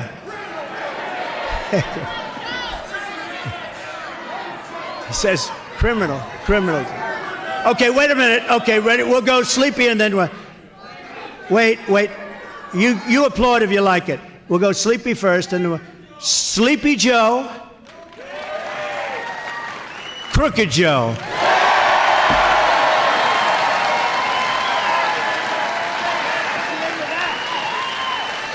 That Crooked Joe is a bad guy. I thought it was going to be a lot closer than that. Wow. Well, I used to call Hillary, and it was accurate, but I used to call Hillary crooked, and I changed it, moved it over. Well, that's very good. That's a cheap poll. Normally you'd spend $150,000 with these pollsters, some of which are good, but some of which are... They'll take $150,000. They won't even go into the field. They'll just say, let's see, let's tell them it's about 40 to 30, and And let's say that 30% are undecided, and they won't have left their office. And so this way I get an accurate poll. That's a very accurate poll. That's more accurate than some pollster's going to give me. Although I like pollsters right now because we're leading in all the polls. So right now I like pollsters. The radical extremists and far-left agitators are terrorizing college campuses, as you possibly noticed, and Biden's nowhere to be found. He hasn't said anything. But they're his political base. Do you think if he did say, okay, look, let's not kid ourselves. Ladies and gentlemen, President Biden is coming to give you his words of inspiration. Now, does anybody think that it will be so inspiring that everybody will say, oh, we have to go home, we love our country? No. They'll say, do you believe the guy that's the president of that country? This guy, he needs something. Now think of it, but he hasn't been heard from. He's the president. When you have a problem like that, you should go out and talk about it and talk to the people. But there's a big problem, there's a big fever in our country, and he's not talking, but if he did, it wouldn't matter. In fact, I think it would actually make it worse. Many of them aren't even students, and many of them come from foreign countries. Thousands and thousands are from foreign countries. I was wondering about that. I'm saying, where did these people come from? To every college president, I say, remove the encampments immediately, vanquish the radicals, and take back our campuses for all of the normal students who want a safe place from which to learn. But when you see that video of raging lunatics and Hamas sympathizers at Columbia and other colleges, no, but when you look at it, I say, where did these people come from? I don't know people like that. I mean, I deal with a lot of people. Where do they come from? And they do come from other countries, and they are paid. I said something last night. I did the great Sean Hannity. Has anyone ever heard of Sean Hannity? He had to do 2 hours last night instead of one. He went through it like it was nothing. He's a professional. He's a good guy, too. But I said the other day, do you ever notice the signs? Normally, in the old days, when you had a real protest, not financed by Soros or whoever might finance it, when you had a real protest where people meant it, they'd go down in their garage basement and they'd start making a sign, and they'd all be there. Every sign was a perfect printed sign, green, with a perfect, beautiful post. Everything was the best money could buy. They all have the same. They were handed those signs by people.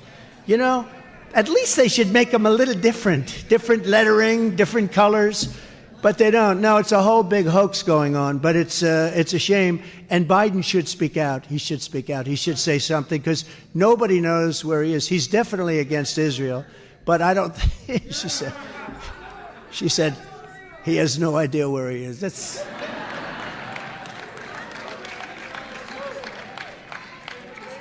I remember Chris Christie. He really liked me quite a bit, right?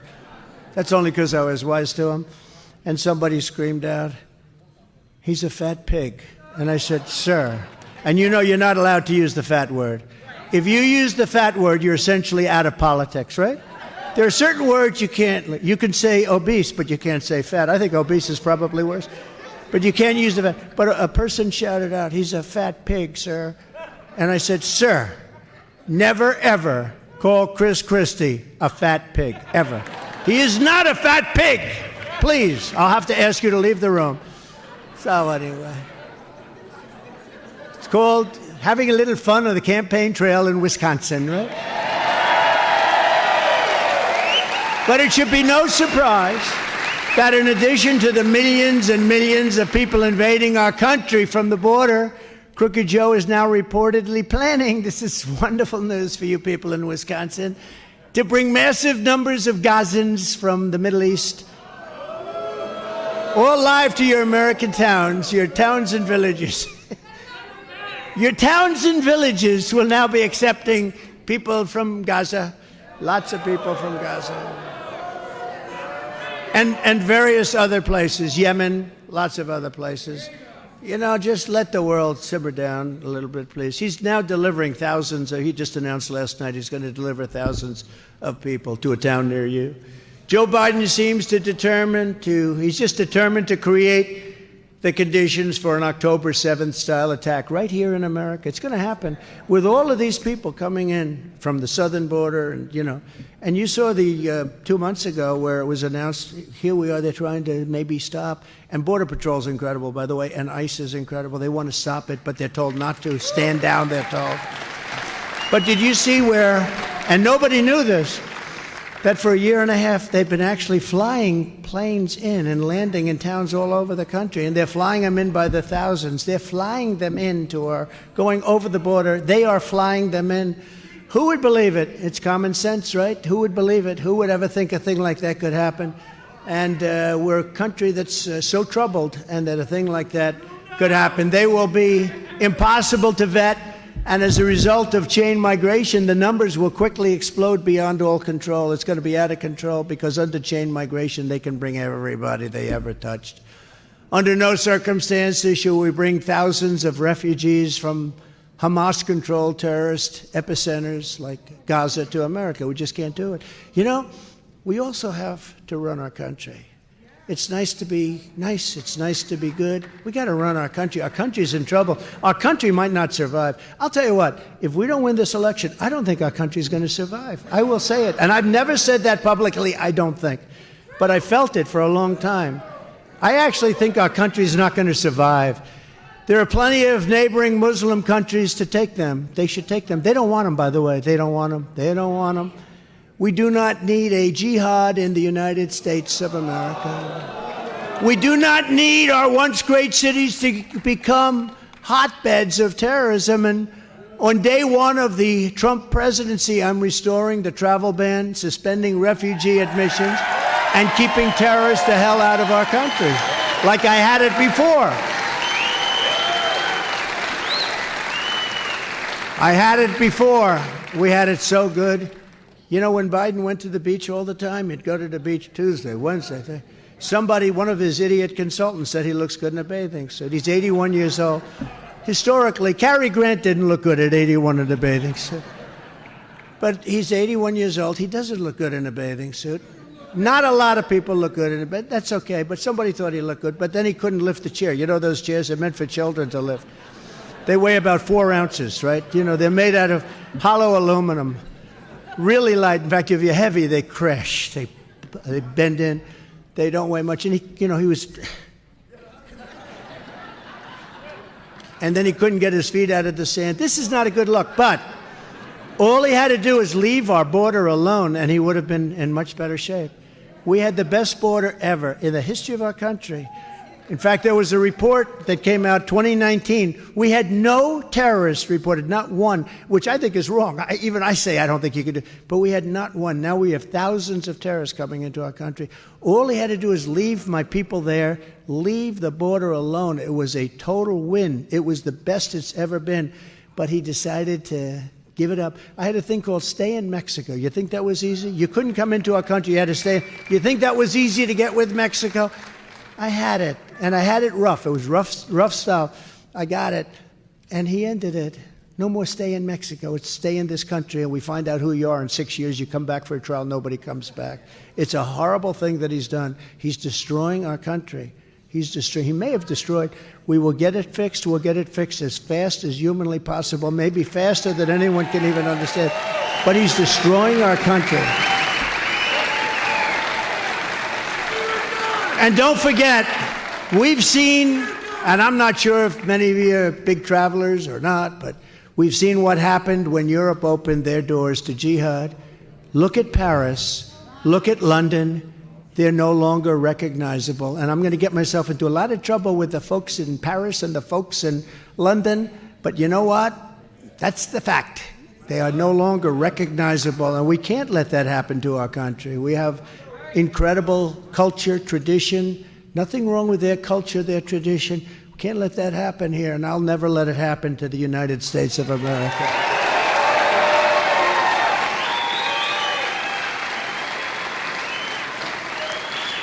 When I was president, I delivered 4 years of peace and prosperity. It's on my record, very easy to check. When I ran in 2015, actually, most of the campaign in 2015 going into 2016, but when I ran I didn't have a record. I mean, I had a record. I did great in business. I was a really good businessman, much better than, if you listen to these idiots. But I did great. I mean, it did to this day. But you know what? I didn't have a record for running the country or anything. Now I do. I have a great record. We had peace. We had prosperity. We had no wars. We had no wars.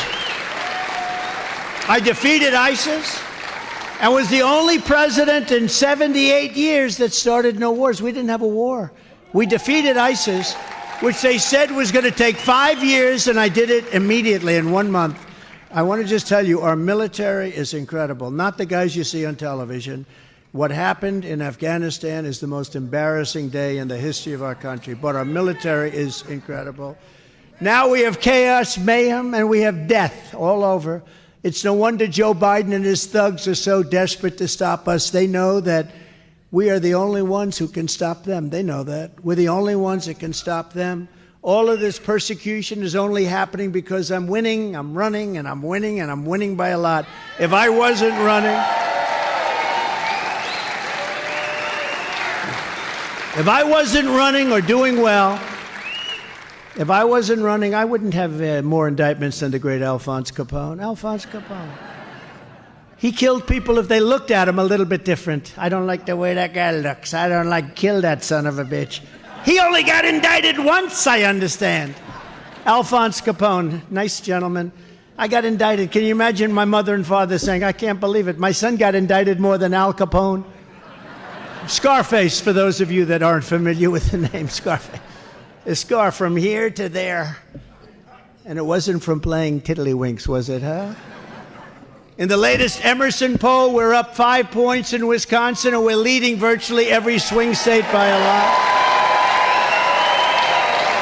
The radical left Democrats rigged the presidential election in 2020, and we're not going to allow them to rig the presidential election in 2024. We won't have a country left. And every time the radical left, Democrats, Marxists, communists, and fascists indict me, I consider it a great badge of honor. Thank you very much. Because I'm being indicted for you. I'm being indicted for you. I greatly appreciate it. Never forget, our enemies want to take away my freedom because I will never let them take away your freedom. I'm never going to let it happen. They want to silence me because I will never let them silence you. And in the end, they're not after me, they're after you. I just happen to be standing in the way, and I always will. And from the very first day that we take back the White House from crooked Joe Biden, I believe we're going to have the 4 greatest years in the history of our country. We can turn it around again.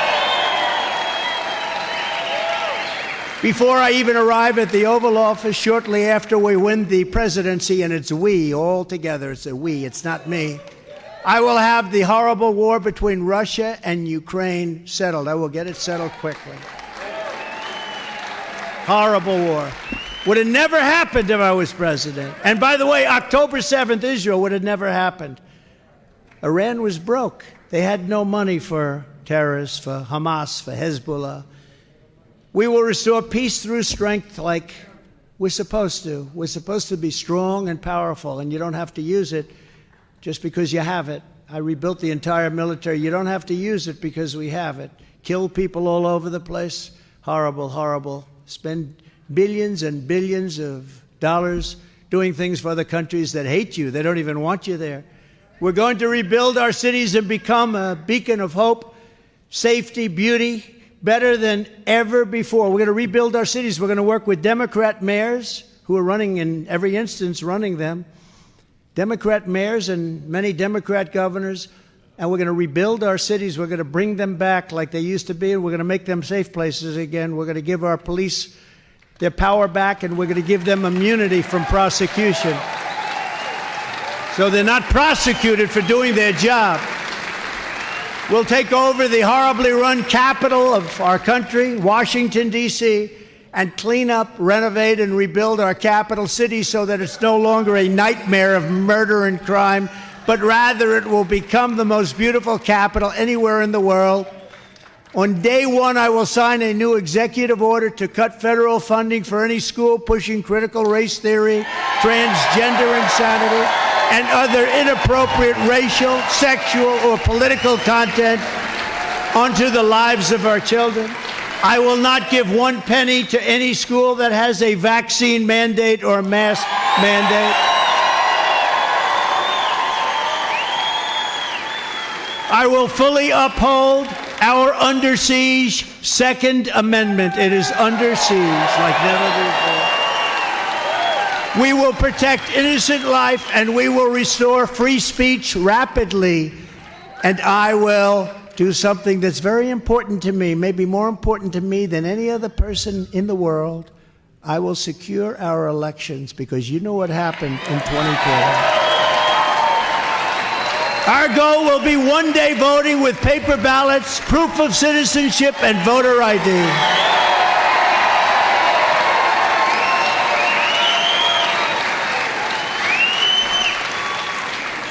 And we have a lot of checks and balances and a lot of things that they did, but we have a lot of checks and balances. But I'll tell you the best, we want to have a landslide that's too big to rig. You ever hear the expression? Too big to rig. There's a level at which they can't rig it, right? We got to get out and vote. We got to get out and vote. You got to November 5th. November 5th. It will be the most important day in the history of our country. That's where we are. That's where we are. You know, I used to talk in 2016, and I didn't have to do it in 2020 because we had the country in great shape, and then we went on to some incredible time. But I used to talk about 2016, that this is the most important election in the history of our country, and I meant it. That's nothing compared to what's happening now, because I didn't think we're going to lose our country. Now we're going to lose our country. And we had a bad border, but the bad border was like beautiful compared to what we have right now. We had a bad border, I fixed it. And I go out and make speeches. I say, I want to talk about the border. And people didn't really respond because I fixed it. I did such a good job on the border. I fixed it. Nobody wanted to hear about it. My people said, sir, nobody cares about the border. I said, what do you mean? I got elected on the border practically. I fixed it and made it so good that I couldn't even talk about it for 2020. But it didn't matter because I got millions more votes in 2020 than I got in 2016. People don't want to talk about that. Millions and millions. I got more votes than any sitting president in the history of our country, and I got a bigger margin. You know, a lot of times a guy would either get elected, not get elected the second term, but they'd almost always get less votes. You know, you get bored with him. You get bored. You don't want him. You don't like him, but he could win. Like, if you look at Obama, he got far less votes. No, he got far less votes in the second election than he got in the first election. Far less. Millions fewer. I got many millions of votes more. It was unprecedented. The largest vote ever for a sitting president. And they say we lost. No, we didn't lose. We didn't lose. If you took the 10 worst presidents in the history of the United States and added them up, they would not have done near the destruction to our country as Joe Biden and the Biden administration have done. Most destructive. Think of it. And I used to say 5. I increased it to 10. I think I could go way beyond that. Think of it. You take the 10 worst ever, add them up. They're not as bad as Biden. So if you want to save America, get every common sense person you know, get them and register Republican. You got to register Republican and you'll vote, Mr. Chairman. Right? You've got a great chairman. Thank you. Thank you. But look at the enthusiasm, Chairman. Look at the incredible enthusiasm we have. You know, they're going to get out. We're going to do this. This is going to be the greatest election. Thank you. This is going to be the greatest election ever. It's going to be the greatest ever. And it will be the most important day in the history of our country. But together we're taking on some of the most menacing forces and vicious opponents our people have ever seen. And in conclusion, it doesn't matter how hateful and corrupt the communists and criminals are, these communists and fascists and wherever the hell they come from, nobody even knows. And some are homegrown and they're right here in our government, and you've seen plenty of them. I say the enemy from within and the enemy on the outside I think that, frankly, the enemy from within is more dangerous to our country than China and Russia and others. I feel that. Because if you have a president that knows what he's doing, he can handle China and Russia. But these people are crazy.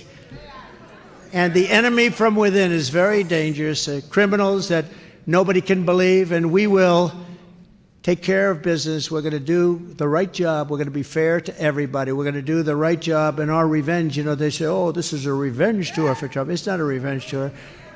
Revenge is going to be our great success. What we're going to do is success. We're going to have such success that it's going to turn that word revenge. There's not going to be any revenge.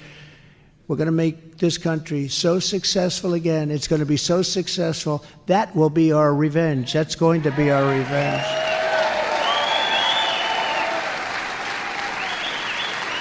This is your home. This is your heritage. And our American liberty is your God-given right. It's your God-given right. And you're going to have it. From La Crosse to Kenosha, from Greenfield to Green Bay. Green Bay, we love Green Bay. And from Madison till Milwaukee, we'll see you in a little while, Milwaukee. We inherit the legacy of Wisconsin patriots who have braved incredible dangers to carve out a life in a vast and beautiful and wild frontier.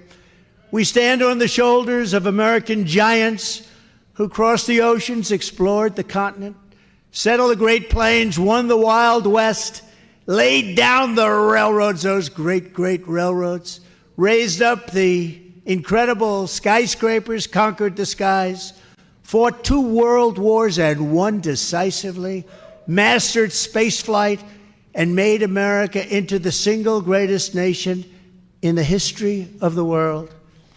But now we are a nation in decline. We are a failing nation. So sad to say, we are in trouble. We are a failing nation. We're a nation that has lost its confidence, lost its willpower, and lost its strength. We're a nation that has lost its way. But we are not going to allow this horror to continue. 3 years ago, we were a great nation, and we will soon be a great nation again.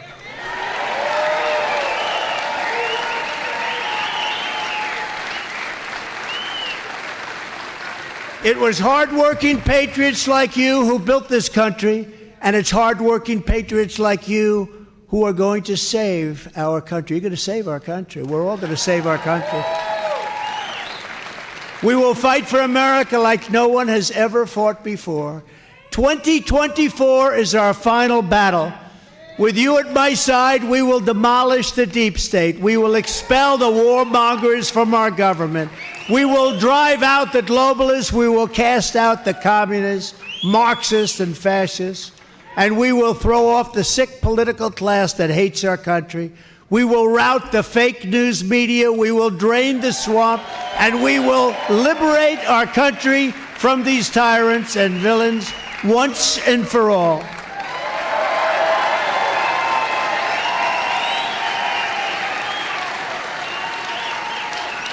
Like those patriots before us, we will not bend, we will not break, we will not yield, we will never give in, we will never give up. We will never, ever, ever back down.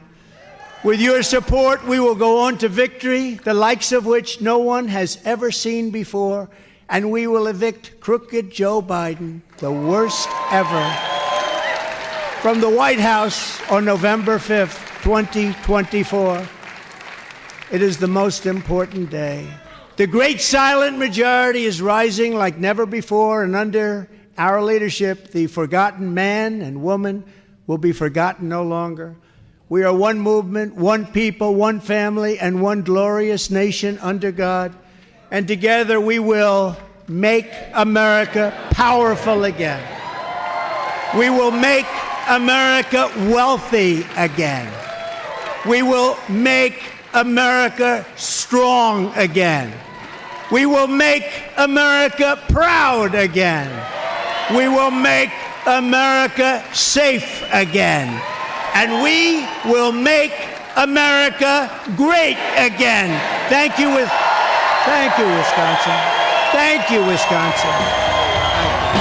You know, Putin every day says, I want to settle the war, let's negotiate. And Zelensky has said, we're not going to negotiate. But 92, the wall came down in the Soviet Union. Gorbachev said, I'm going to allow you to reunify Germany, but I want your commitment. After that, you will not move NATO 1 inch to the east. And we solemnly swore we wouldn't do it. Well, then in 97, we're going to move NATO 1,000 miles to the east and take 15 countries into it and surround the Soviet Union. We then overthrow the government. In 2014, their elected government and put in a Western sympathetic government. Russia then has to go into Crimea because they have a port at Vladivostok. It's their only warm water port. And they know the new government that we just installed is going to invite the US Navy into their port. So then the Russians go in, they only send 40,000 people. It's a nation of 44 million people. They clearly do not intend to conquer Ukraine, but they want us back at the negotiating table. The Russians just want a guarantee that Ukraine won't join NATO. Zelensky signs the treaty, Putin's people sign the treaty, and Putin starts withdrawing the Russian troops in good faith. And what happens? Joe Biden sends Boris Johnson, the British Prime Minister, over to Ukraine in April and forces him to tear up the treaty. And since then, 450,000 kids have died who none of them should have died.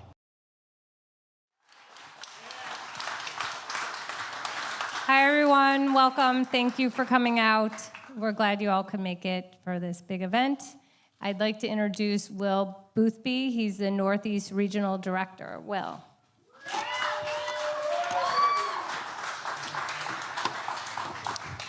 Hi, everyone. It has been my absolute honor to be a part of this petition drive here in New York. And before we start, I just need to thank the volunteers for their tireless efforts going out day after day after day to do the Herculean task of 45,000 valid signatures in 45 days. As many of you might already know, our goal is almost double that, 90 to 100,000. And the reason for that is after we collect all these signatures, we expect a team of lawyers to be deployed to try to disqualify them, throw them out, and get rid of all of our hard work. But I'm here to say that we are going to be absolutely impervious to any legal challenge based on the rate that we're collecting signatures at this time.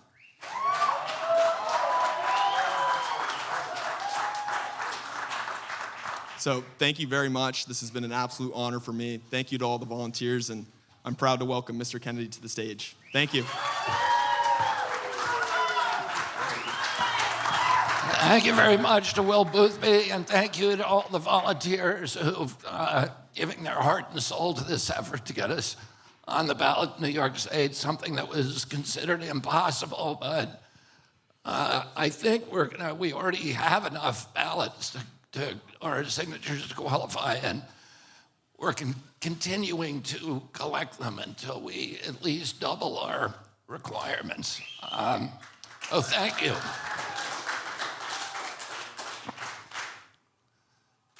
Whoops. Okay, we're missing a slide.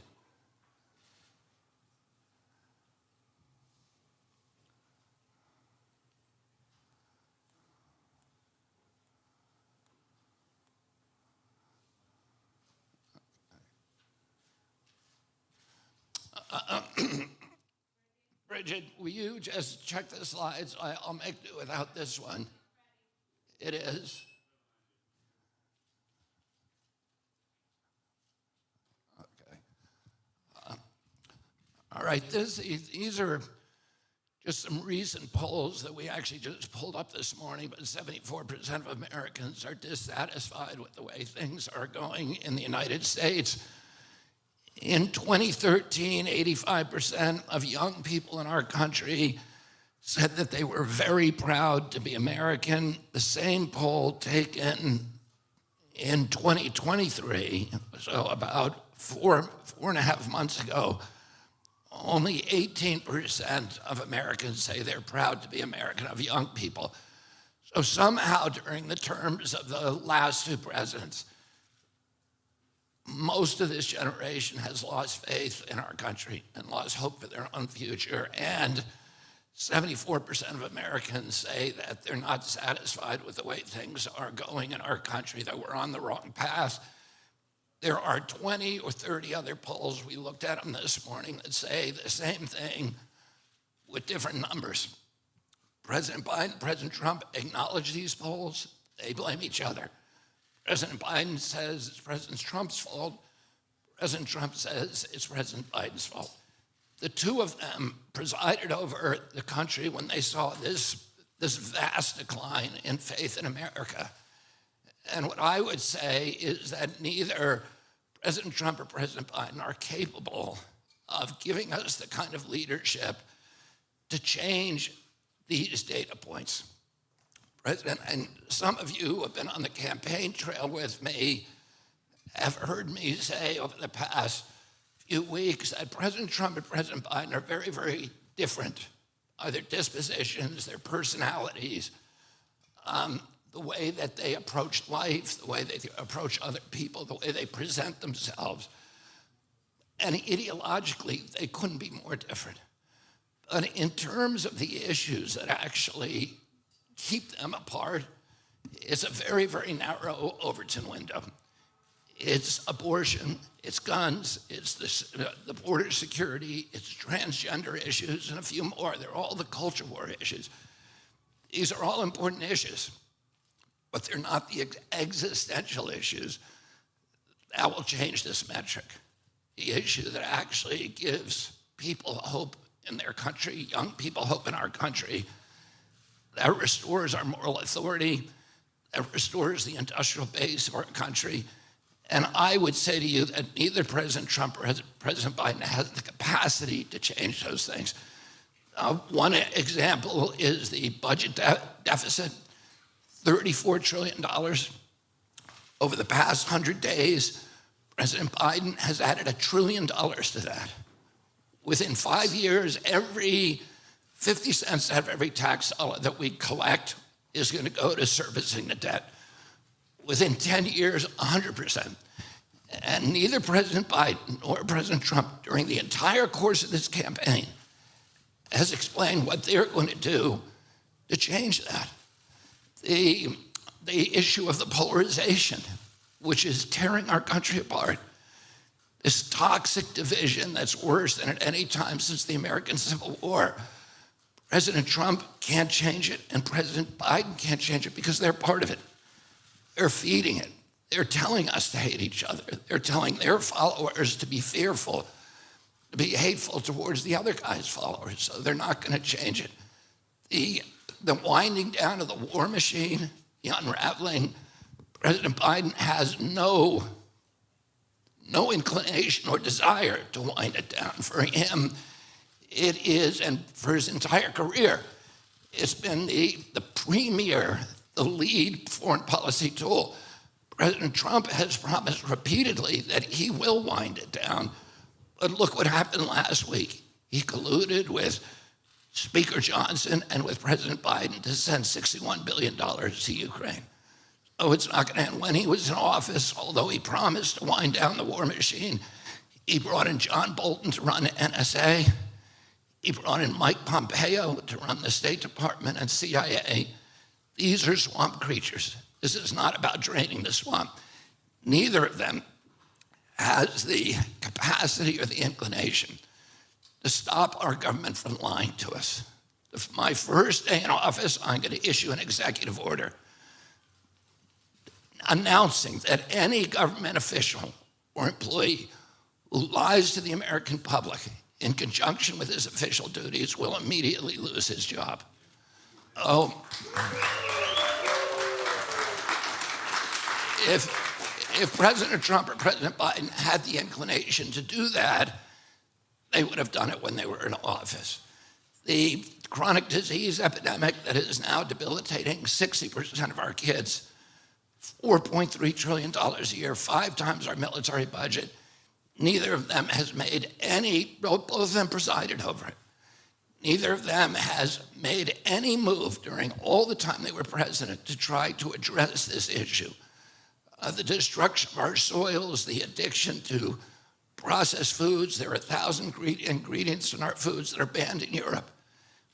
and they're feeding this chronic disease epidemic. So these are the issues that are absolutely existential to our country. And Americans are tired of them. And President Trump and President Biden have already shown they have no capacity to change them. And those are the issues, or some of them, that prompted me to announce almost a little over a year ago my run for President of the United States. Now, over the past couple of weeks, as my poll numbers have continued to climb, I've been accused by the press and by President Biden and now President Trump of being a spoiler. So we actually did a poll to test whether that accusation has any basis. And that's the poll that we're going to talk about today. Let's first look at this. This is the dictionary definition of spoiler. A spoiler is a political candidate who cannot win. Number one, who prevents another candidate from winning by taking away their votes. So those are the two conditions that you need to fulfill if you're going to win the designation as a spoiler. Now, I can't win this, and I'm going to show you why. First, and we just did a poll, the typical poll that you see from Quinnipiac, New York Times, CNN, Gallup, has between 1,000 and 3,000, 3,600 people that they survey. These are the polls that you all report on. We did a poll, 50 states, 26,000 people, 10 times what anybody else does. This poll typically costs between $200,000 and $500,000. And it gives us a very, very clear picture of who can win this election and who cannot. And I am going to invite my campaign manager, Amaryllis Kennedy, up to explain this poll to you, and then I'm going to come back and make our big announcement.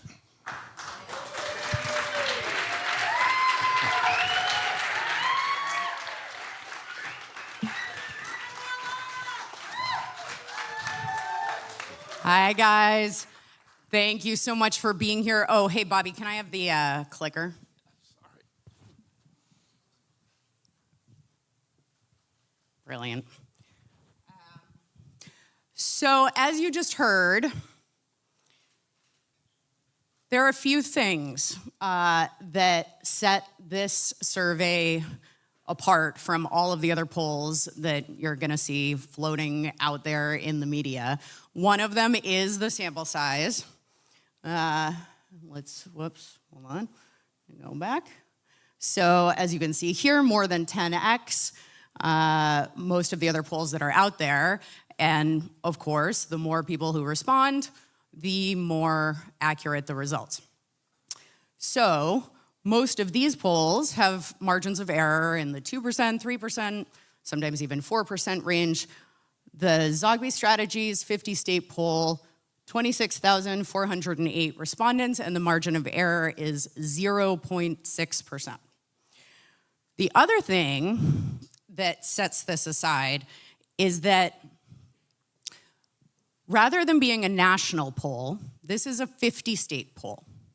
And the distinction there is that there are respondents across every single one of the states with enough coverage in every state to be able to actually allocate the electoral votes as if the election happened today.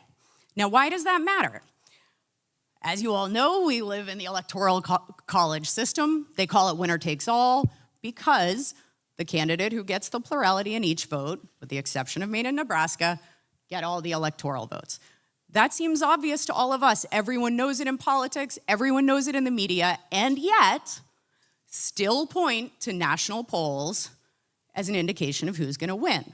Now, to understand why that is problematic, I think these are reversed on the clicker.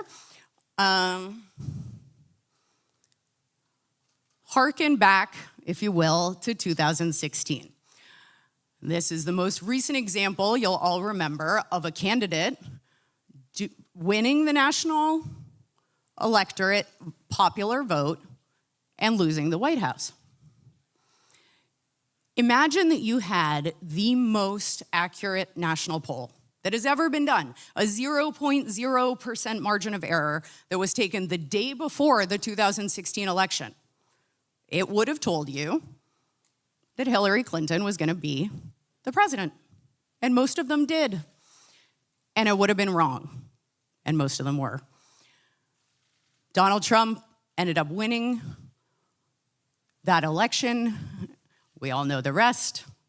First Trump presidency as a result of the Electoral College.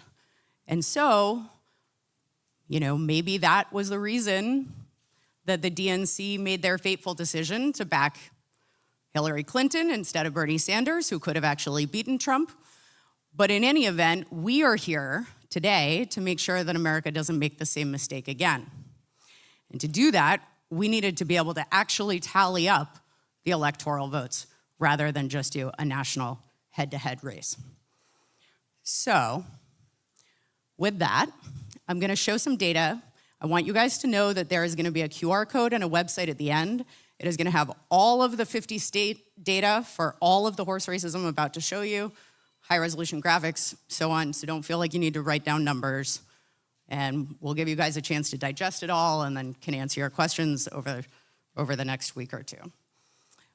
So first, based on this 26,000 person, 0.6% margin of error poll, if the election were to be held today, and the only two candidates were President Biden and President Trump, this is what CNN's magic wall would look like tomorrow. President Trump wins handily by a 50 electoral vote margin. And congratulations, you have woken up in a world where you have 4 more years of chaos and division and arguing with your neighbors, massive inflationary spending, and, if there's another emergency, maybe another round of shutting down all of America's businesses. So, given that the DNC was shown over and over during the primary, polling that demonstrated that RFK could beat Donald Trump in a general, and still chose to back President Biden, what is their plan for beating Donald Trump in November? Well, maybe they plan to, weaponize the courts and pull a hat trick and force Trump out of the race. It's unlikely, but let's say they did. What would happen? So we ran that scenario too, and here's what the magic wall on CNN would look like in that scenario. Kennedy wins in a landslide by a margin of 96 electoral vote. In fact, Biden only wins 11 states in this scenario, and RFK becomes our next president with the most bipartisan mandate in our lifetimes, drawing votes from across the political spectrum. How healing would that be?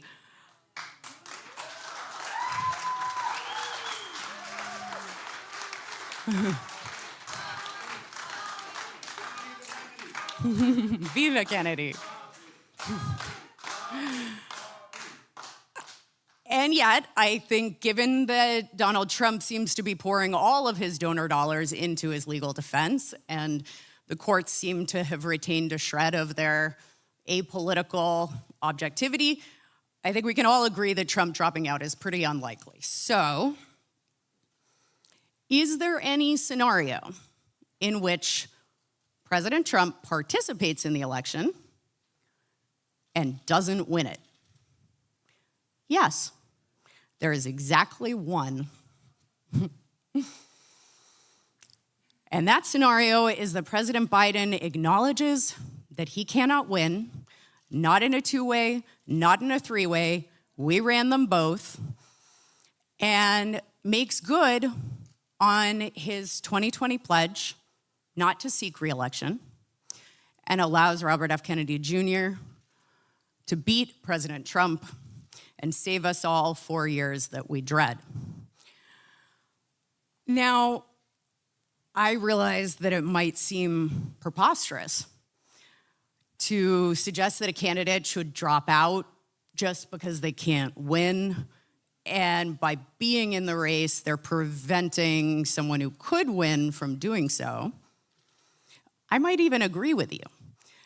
But the DNC does not think it's preposterous. In fact, the DNC has been demanding that Robert F. Kennedy Jr. drop out of this race in the name of saving democracy from Donald Trump since the moment that he stepped up to offer Americans an alternative to the last 8 years of driving America in the wrong direction.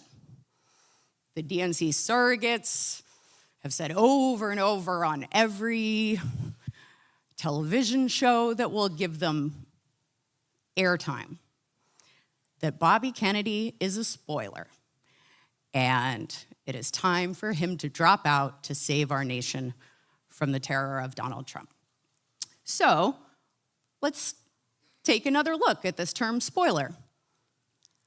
As you heard earlier, the term spoiler requires two components to fulfill. One, you can't win. Two, by staying in the race, you prevent someone else who can win from doing so. Now, clearly, based on this 26,000 person, 0.6% margin of error data set, by far the most comprehensive data set that we have on this election, all told, this cycle. Kennedy does not fulfill that definition because whatever you might believe about his chances in a three-way, President Biden cannot win. He can't win in a two-way, and he can't win in a three-way, so nobody can be a spoiler in that scenario because they're not preventing someone from winning who could otherwise. President Biden, however, does fulfill the definition of a spoiler. He cannot win in either scenario, and by being in the race, he prevents the only person who can beat Donald Trump from doing so in November.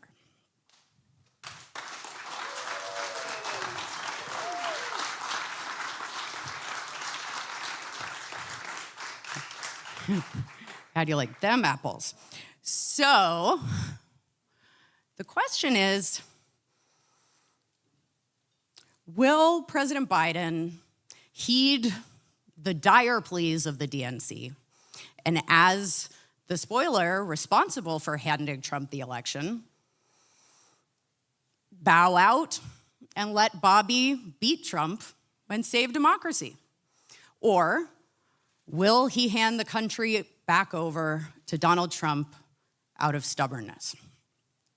Now, maybe he thinks he's got plenty of time, right? It's 6 months out from the election. 6 months is a long time in politics, especially when you have as much money to spend on advertising as the DNC does. But let's just examine that for a minute.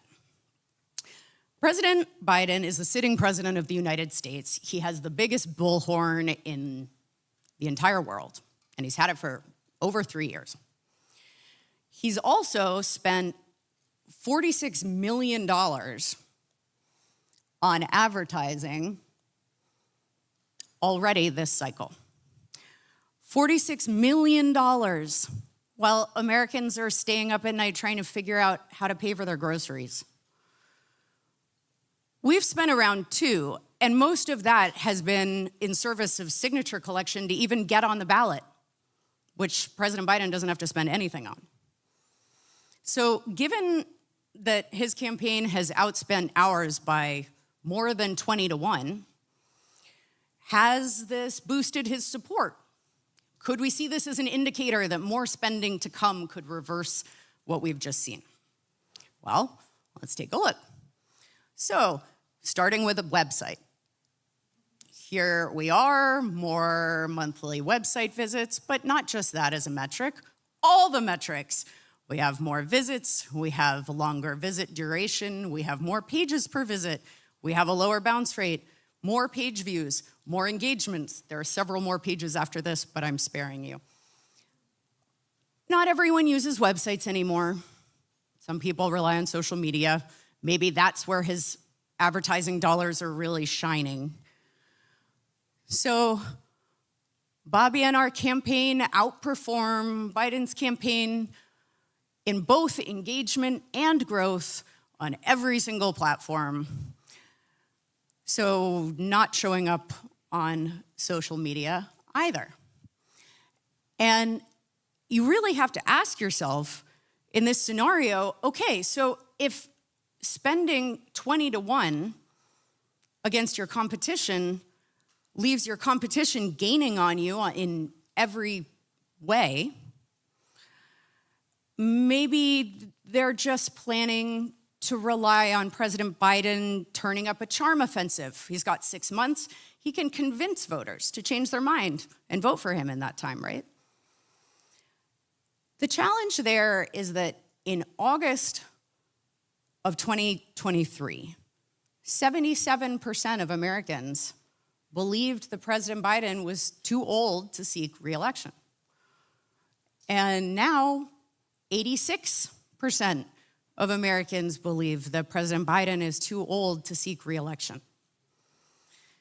At that rate, by November, it'll be near unanimous. And this isn't a disrespectful thing to say, and it isn't a disrespectful thing to consider. President Biden has given decades of public service to this country. And whether or not you agree with the decisions he made during that time, there is no debating that record of public service. And the natural toll of age comes on us all, don't we know it? But the Kennedy family, more than most, knows that a nuclear exchange is not impossible. Right? False alarms happen. You remember in Hawaii a few years ago, everyone got the text message that said, seek cover, nuclear inbound, say goodbye to your loved ones. And that was a mishap of the alert system, thank God. But in those moments, the President of the United States has 6 minutes, woken up in the middle of the night by Secret Service, being shuffled down the hall, gotten to safety in the most terrible physical, mental, emotional duress that you can possibly imagine. 6 minutes to decide whether or not to return fire. And with all of the beautiful checks and balances of our government, that is the one moment where the lives of my kids and the lives of your kids can be taken by one person in one single act in the blink of an eye. We can lose everything, all of human civilization, dependent on the judgment and the recall and the mental acuity of a single human being. And Americans know that. They know that underneath all of the media jamboree, that is the one most consequential, sacred responsibility of the American presidency. And knowing that, they think it's fair to ask whether the person who has that responsibility should be someone that, with sincere respect, I couldn't leave babysitting my 2-year-old while I went to the movies. It's true, you know it's true. So if that question isn't going away, in fact, it is only going to get progressively more urgent, and all the money that they've spent on social media and on websites, and by the way, their digital team is sharp. They have some great people over there. So all those great people, all of this $46 million they've already spent, all of the data that we have around YouTube referrals and social media engagement and website visits, none of that has moved the needle. How is President Biden going to beat President Trump in November? The answer is he can't. And by the DNC's own diktat, that means President Biden needs to do what he said he would do in 2020. He needs to fulfill his promise not to seek re-election, step aside so Bobby Kennedy Jr.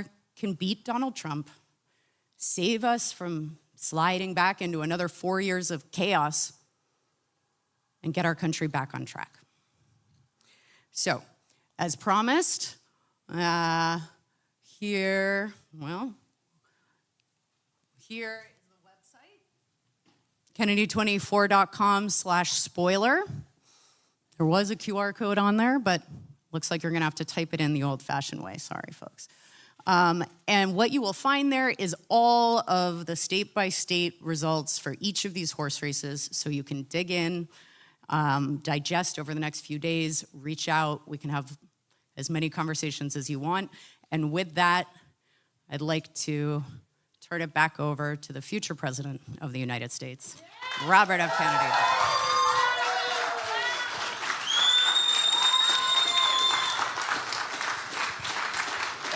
So Amarillo is going to provide you the QR code with this extraordinarily detailed poll, and it's a treasure trove of information. One of the things that you didn't talk about, and I think you'll find interesting, is that if I remain in the race and the election was held today, President Trump would win, and President Biden would lose.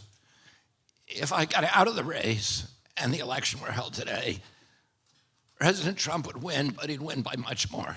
He'd win by 2 additional states. He would win the state of Maine and the state of Virginia. And so the people who believe that I am spoiling this at this point for President Biden need to look at data. Again, the spoiler definition of a political candidate who cannot win, but who prevents another candidate from winning by taking away votes. This is what Joe Biden said, and President Biden said in 2020, the stakes of this election could not be higher. We only have one chance to beat Donald Trump, and we need a nominee who can get the job done. That would be me.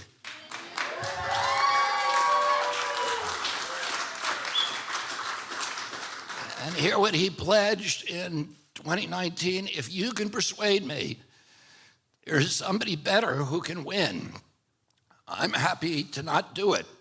But I don't see the candidate who can clearly do what has to be done to win. Well, now we can see that.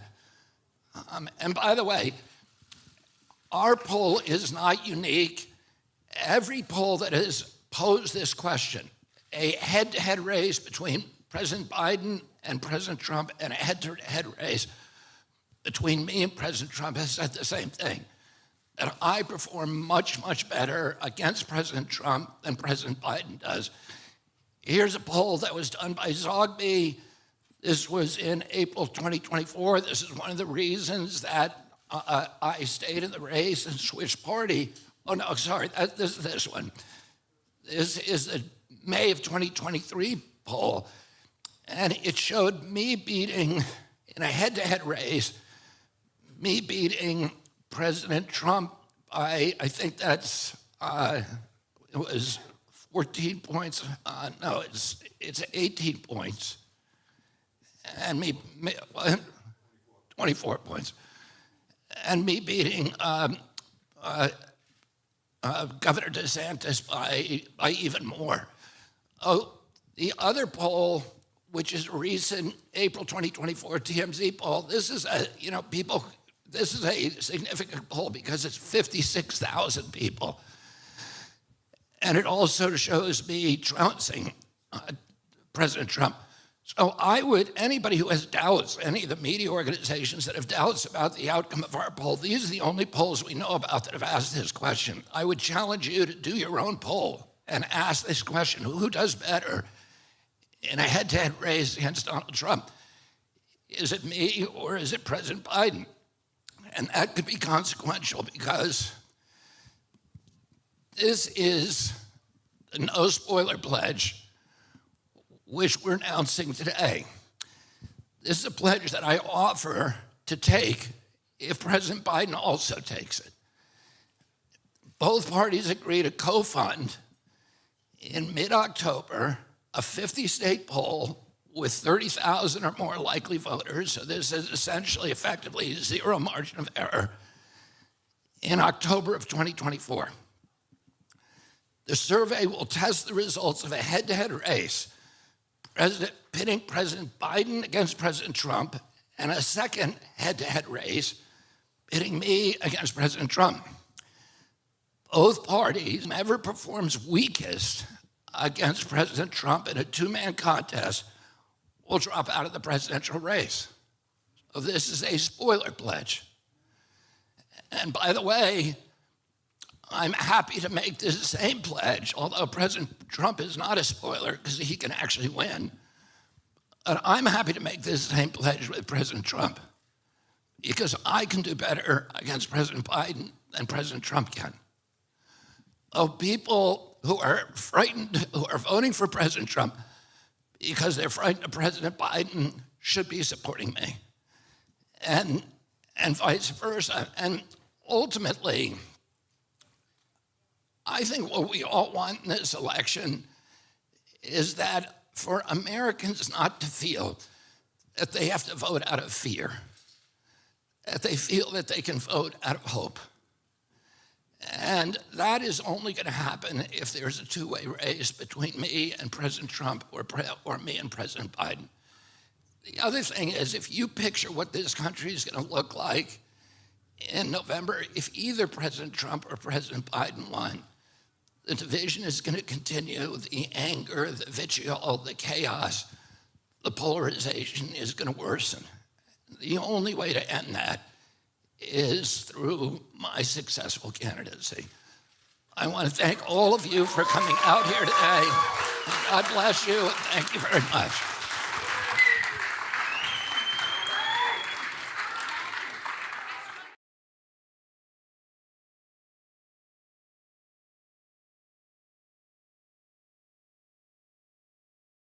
RFK Jr., you said voter ID was racist.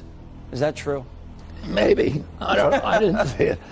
You know, I had a lot of positions. It's actually a comic book written by radical Democrat RFK Jr. Argues, among other things, that voter ID laws are, quote, I kid you not, racially rancid. Red state people are more likely to murder you, to impregnate your teenage daughter, to commit a violent crime against you, to commit a nonviolent crime against you, to watch Desperate Housewives on TV, to buy pornography, to buy, degenerate video games like Grand Theft Auto. You've called for curbing, logging, oil drilling, fracking. You wanted to eliminate it. You called it a victory for democracy.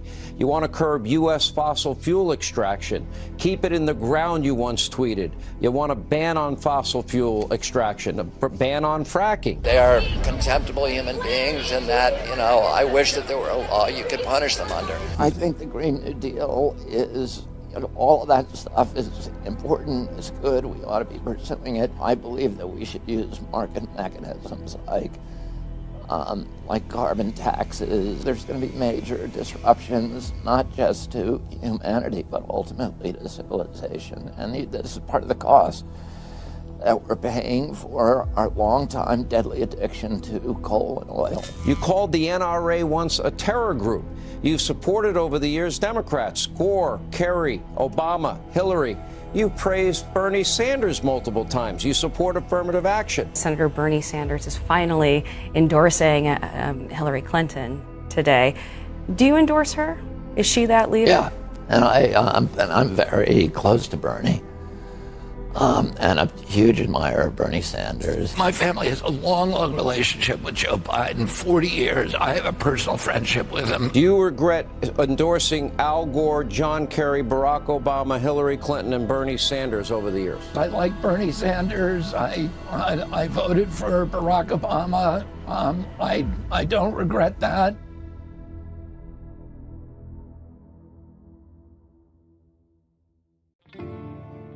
I'm Nicole Shanahan. I am a California licensed attorney. I'm a tech entrepreneur, an AI legal theorist, and a mom. My mom immigrated to the United States in 1983 from Guangzhou, China. She came to Oakland and was a live-in caretaker while she went to school. Oakland is a place where you take in the rawness that is life, and you learn to heal in community through it. My father did have a hard time keeping a job. He struggled with substance abuse and various mental health challenges. We relied on government assistance for a good portion of my childhood. Every time my dad lost a job, there wasn't a lot of money to cover basic expenses like food. Sorry, I'm gonna cry. Whew. It was hard. It's really hard. But I took that opportunity to go inside myself and find the person and spirit that I am. And I really do believe that it is what has set me up for being a person that works really hard to find compassion through challenging moments. We are at a point in America today that we've never been in before. And I believe that in a time of growing division, it requires us to have the empathy that leads us to activism, that allow us to see eye to eye on our mutual goals. And those issues dearest to my heart are environmental health, social justice, the astronomical rate of chronic disease in America, especially in our children. Borders that feel fair, and going back to our roots as being a diplomatic leader globally. I believe in my heart that we are a mature enough country and a mature enough scientific community to allow this kind of inquiry forward. And in order to do that, it's going to take communities who really believe that working together is going to get us to a healthier America with solutions that actually work. We deserve a real election of optimism. And that's what Bobby Kennedy gives us a chance at.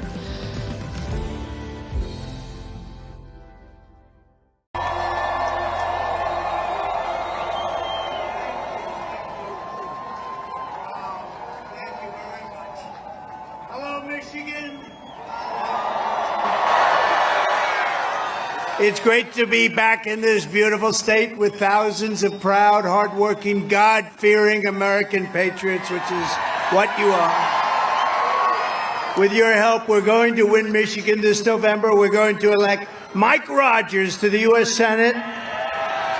And we're going to defeat crooked Joe Biden, and we're going to make America great again.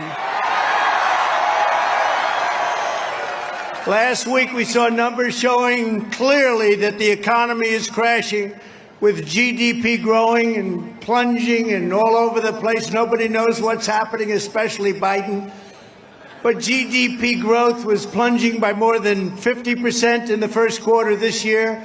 Nobody's seen anything like that for a long time. We now have a thing called stagflation. Does anyone know what that means? It's not good. It's worse than deflation, and it's worse than inflation. Stagflation is the worst, and that's what we're in right now, which spells the death of the American dream, and that doesn't even include some of the horrible numbers we're seeing flowing in from poor and crime-ridden countries right across our southern border. They're coming in by the millions. That's why this November, the people of Michigan are going to tell crooked Joe Biden, Biden, you're fired. Get out of here. The worst president in our history. There's never been anybody like him. In the past 3 years, the average Michigan family has lost $20,000 or $30,000. Think of this. $20,000 to $30,000 thanks to the Biden inflation tax. We have a new term. It's called a new tax. It's called inflation tax. We call it the Biden inflation tax. That's what's happened, record kinds of inflation. and his price hikes are continuing to drain nearly $1,000 from a typical family each month loses $1,000 on other different taxes. That's what he's done to you.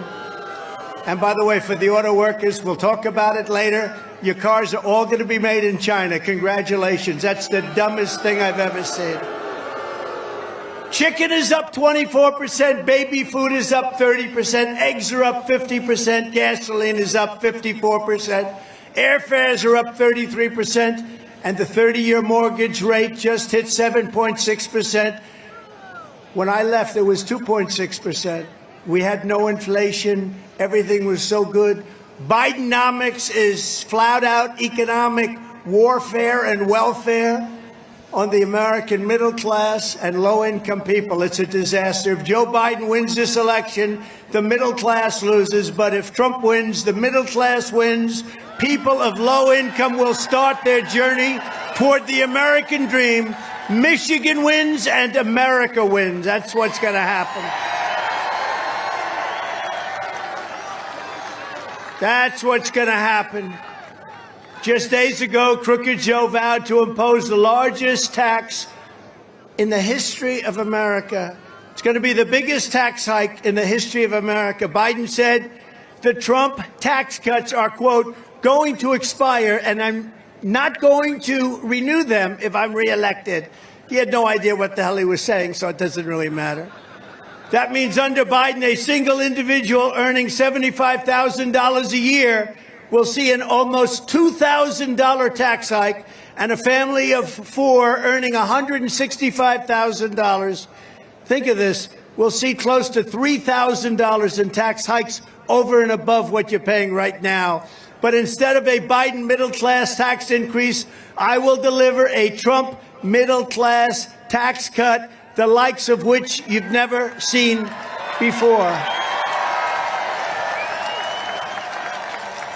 And I already gave you the largest tax cut in the history of our country, larger than the Reagan tax cuts many years ago. You got the largest tax cuts in history. On day one, we will throw out Bidenomics and we will reinstate a thing called Maganomics. I'll terminate Joe Biden's radical plan to kill Michigan's economy by repealing his insane electric vehicle mandate. Is that the craziest thing? Is that the craziest thing? Everybody's going to have an electric vehicle. By 2030, he wants everyone to have an electric vehicle. There's a problem. They're very expensive and they don't go far. Not going far is not good. Also, they're not going to be made in Michigan. They're going to be made in China. Every single one going to be made in China. United Auto Workers, I just want to tell you, the head of the United Auto Workers has really let you down. To agree with that whole situation that they just did, that's so good for China and it's so bad for Michigan.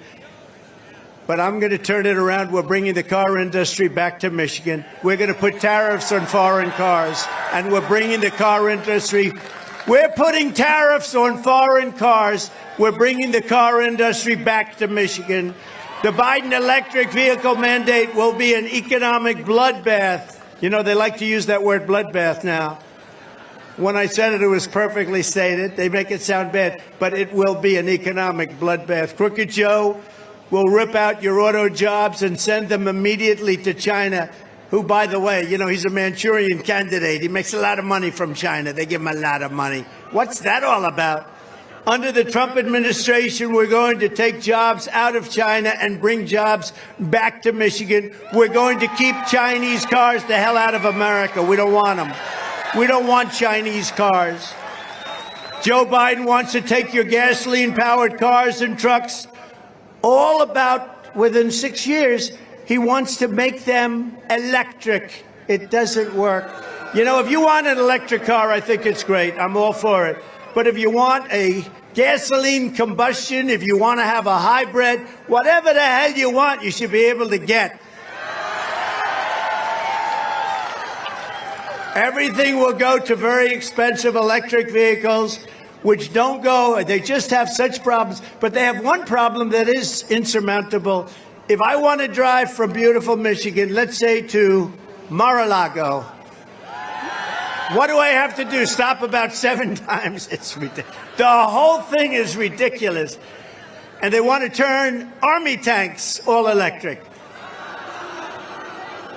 So that as we go into enemy territory, shooting and shooting and killing and shooting and taking it over, we keep their air nice and clean, right? Isn't that nice? Where do they think? You know, I said something before. I just left Wisconsin. We had an incredible rally in Wisconsin. You know, I got to do 2 of these things a day. You know why? Because I'm in New York all the time with the Biden trial. Biden trial. A fake trial.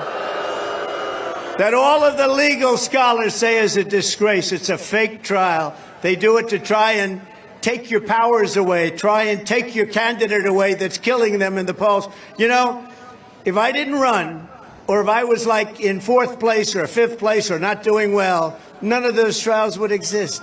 But we're beating them so big in the polls, your heart is going to swell. We got to get them out. And remember this, they also want to take your gas stoves. They want to give you very little water in your dishwashers and your washing machines. You know, they want washing machines with very little water.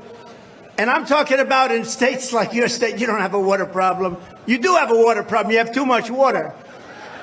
They want to take your water out of your washing machines, your dishwashers. They want to put water restrictors on your sinks and showers. You know, I ended all of that. People would buy a new home, and they were so proud, and they'd say, darling, it's so good. There's only one problem, darling, the sink. No water comes out, like drip, drip, drip. And darling, I have beautiful hair, but I can't do anything because in the shower, the water doesn't come out. Darling, I want to get out of this house. I hate it. And I say to him, take off the restrictor. But now they made the restrictor where you can't take it off unless you have a blowtorch, okay? Like our auto workers do, actually. They want your apartments and homes with small windows and every other crazy thing they can think of. They don't want you to have large windows because they're not as good with the sun. Actually, in many cases, they're better.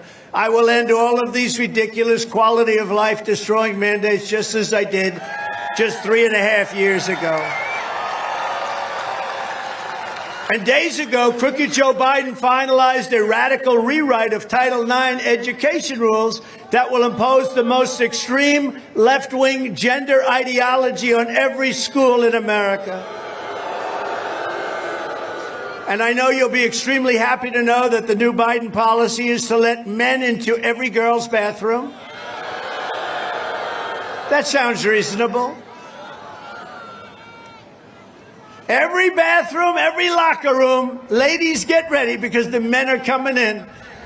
They actually signed it. You know, I said in Wisconsin, I just came out and I said, the Republican Party really is the party of common sense. You know, we're conservative or all that. But whether you're conservative, you're liberal, it's about common sense. We're the party, we want to have strong borders, we want to have low interest rates, we want to have a powerful military, we want to have great, by the way, it's windy as hell up here. Man. I'm getting very little use out of these stupid teleprompters, I'll tell you. Could you imagine if Biden was up here and the teleprompters didn't work?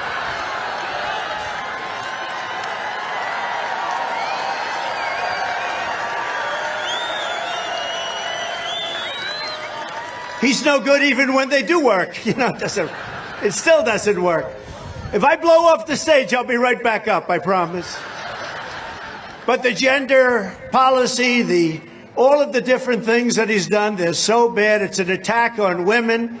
And remember this, they want to allow men to play in women's sports, okay? But I promise you I will defend American women like nobody has ever defended them before.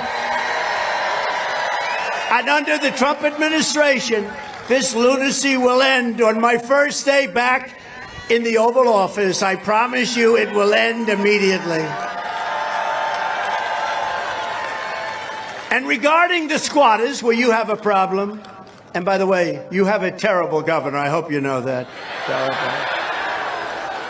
Remember during COVID, the only one that had any rights in your state was the governor's husband. Do you remember? Remember, he was sailing, beautifully sailing, and you're not allowed to sail. For whatever reason, they wanted to keep you in your house. That didn't work out too well. And regarding the squatters all over the country who are trying to take over your apartments and your homes under the Trump administration, they will be gone immediately. They'll be gone in 2 minutes. Joe Biden is the worst, most incompetent, most corrupt president in the history of our country. And Crooked Joe knows that in a fair election, he's going down in a landslide. Every poll is showing that. You've seen the polls. We're leading big in Michigan, by the way. We're leading big. Why wouldn't we? Who wouldn't be? I mean, honestly, who the hell wouldn't be leading? This guy is coming out of a helicopter the other day. He's falling. He's holding on. Can you imagine the foreign countries? Like I visited China. They must have had 100,000 soldiers there. President Xi is standing there. Can you imagine falling out of an airplane or coming down the children's stairs as they have 100,000 soldiers? That's why Biden is trying so hard to jail. He wants to jail his political opponent like they do in third world countries or banana republics. He wants to give it a shot. There's only one problem. Every one of these fake cases is bullshit. Every single one of them. Terrible. And as you know, I've come here today.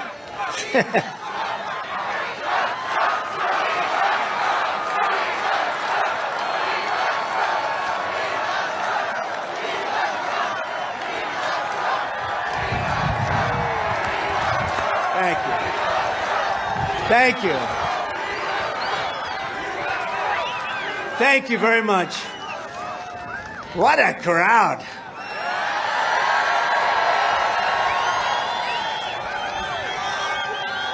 I remember in 2020, we got, I don't know if you know, in 2020 we got more votes than any president, any sitting president in history by far.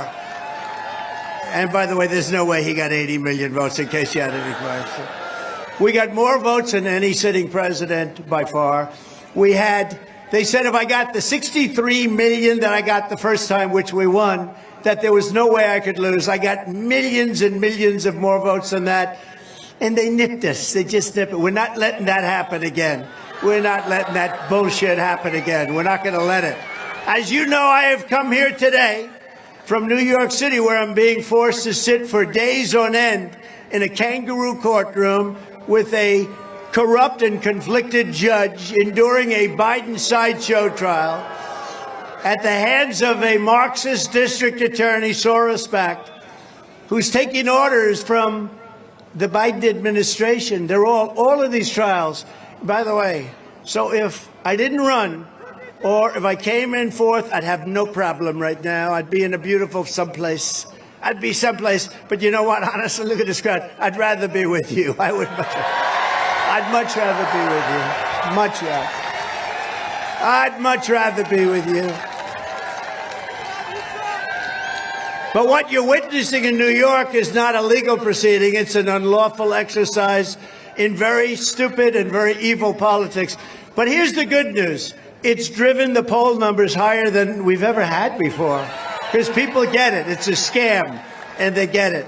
These indictments are not just an attack on me. They're an assault on the constitutional rights of all Americans.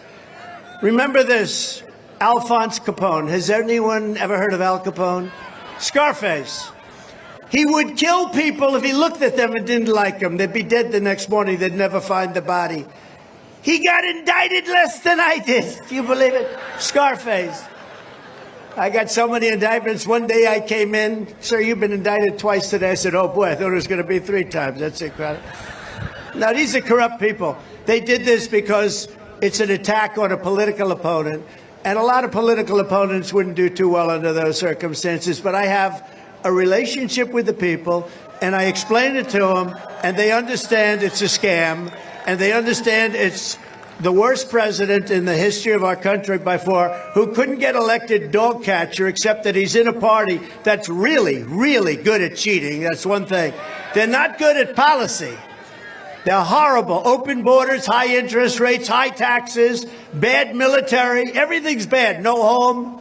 Everything's bad. But they're great at cheating in elections. It's about the only thing they do well. The ultimate verdict on this travesty will not come in a courtroom. It will come at the ballot box, and the American people are going to find crooked Joe Biden guilty of trying to destroy our country. He's destroying our country. He's destroying our country. And you know, it's interesting. I said it a couple of times before to large crowds, but what happened is incredible. And we could have done something on Hillary Clinton. I thought it would be a terrible thing for the country, to be honest with you. Terrible. We could have done on other people, too. I thought it would be terrible for the country. And they did on me what was never, ever supposed to happen, especially when there's nothing. But you know what? It was very interesting. When this happened, and it happened very quickly, I changed my tune. I said, thank you very much, because now I speak about him. I had great reverence for the presidency, President of the United States. And I used to talk about him fairly tough, but not nearly as tough as he deserved, because I had respect for the office, not for him so much, but for the office.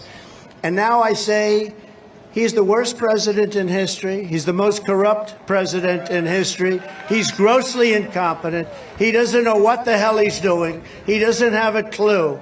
He is a disaster for our country. And I say it over and over again, and I have no problem in saying it. He's the worst president in the history of our country, and we got to get him out, because he's destroying America. He's destroying our great country. In the middle of a presidential election, think of it, the Republican nominee for president is being attacked like nobody's ever been attacked before. But all of that being done and all of that being said, the fake charges, the legal targets, everything. And, you know, we've had tremendous reviews from great people, Jonathan Turley, Andy McCarthy, Mark Levin, Greg Jarrett, Sean Hannity, so many people, but great experts, great legal experts. Alan Dershowitz just came out saying there's no case, there's no crime. He didn't do anything wrong. What are you doing? These are people, not every one of them love me. These are people that just want to speak the truth. They said there's no Andy McCarthy today. There's no case. It's a witch hunt, and we're not going to take it. We're not going to take it. They can't do that to our country. The judge, by the way, is the most conflicted person in the history. I don't think there's ever been a more conflicted judge. Crooked and conflicted. And I'm unconstitutionally gagged. He gagged me. So I'm not even supposed to be, I would say, talking to you, because he gagged me. Think of it. Former president and a very popular president. We had the greatest economy in history. We had the best, safest border that we ever had in history. I rebuilt the military. We created Space Force. We had the biggest tax cuts in history, the biggest regulation cut. And then I run again and win in the fastest time in the history of the Republican or Democrat Party. I won the nomination. Somebody else would still be campaigning to try and win. I won it 2 months ago. Took down some very talented people very quickly, very precisely, very easily. And I have a judge, politically appointed. I have a judge who gagged me. I'm not allowed to talk about things. And nobody's seen anything quite like it, I have to tell you. But the good news is we can explain it. Somebody else wouldn't be able to explain it, not because they couldn't, but because there'd be 3 people in the audience. I can explain it. Look at all those fake cameras back there.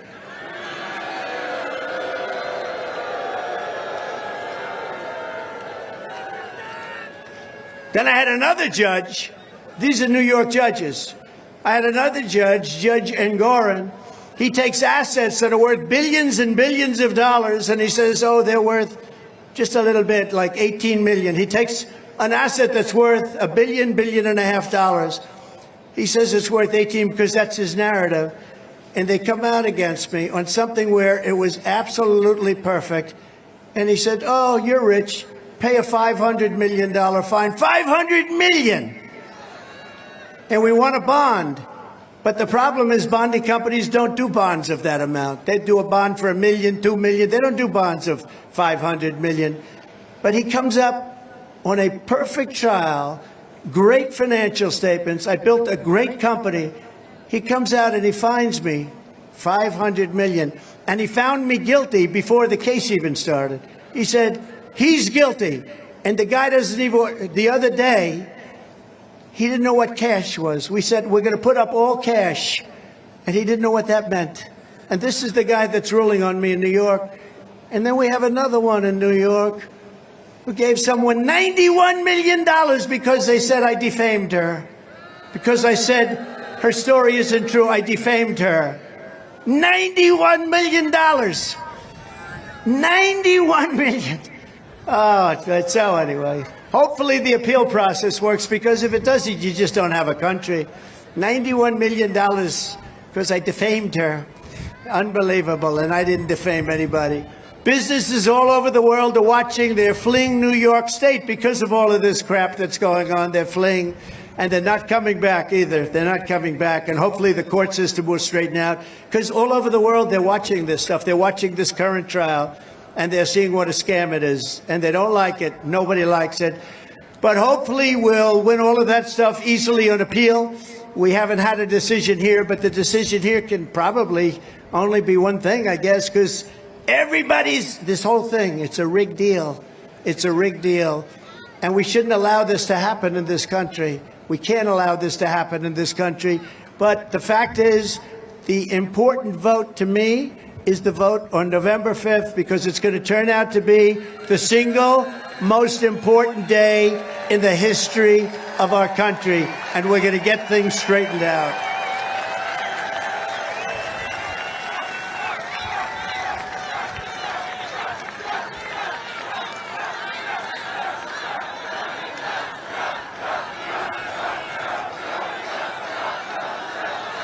We're like in the Soviet Union. That's what's happened to this country. You know, we are. Okay, go ahead. Let's go. Let's go. Think of this. Just think of this. Joe Biden failed on the border. He failed on inflation. He failed on gas prices. He failed on every single thing, including Afghanistan, the most vicious, embarrassing day or period in the life of this country, Afghanistan. Remember that disaster? The most embarrassing day. He failed on every single thing he touches turns to shit. Every single thing he touches turns out to be no good. He's no good on policy. He's no good on military. He's no good on finance.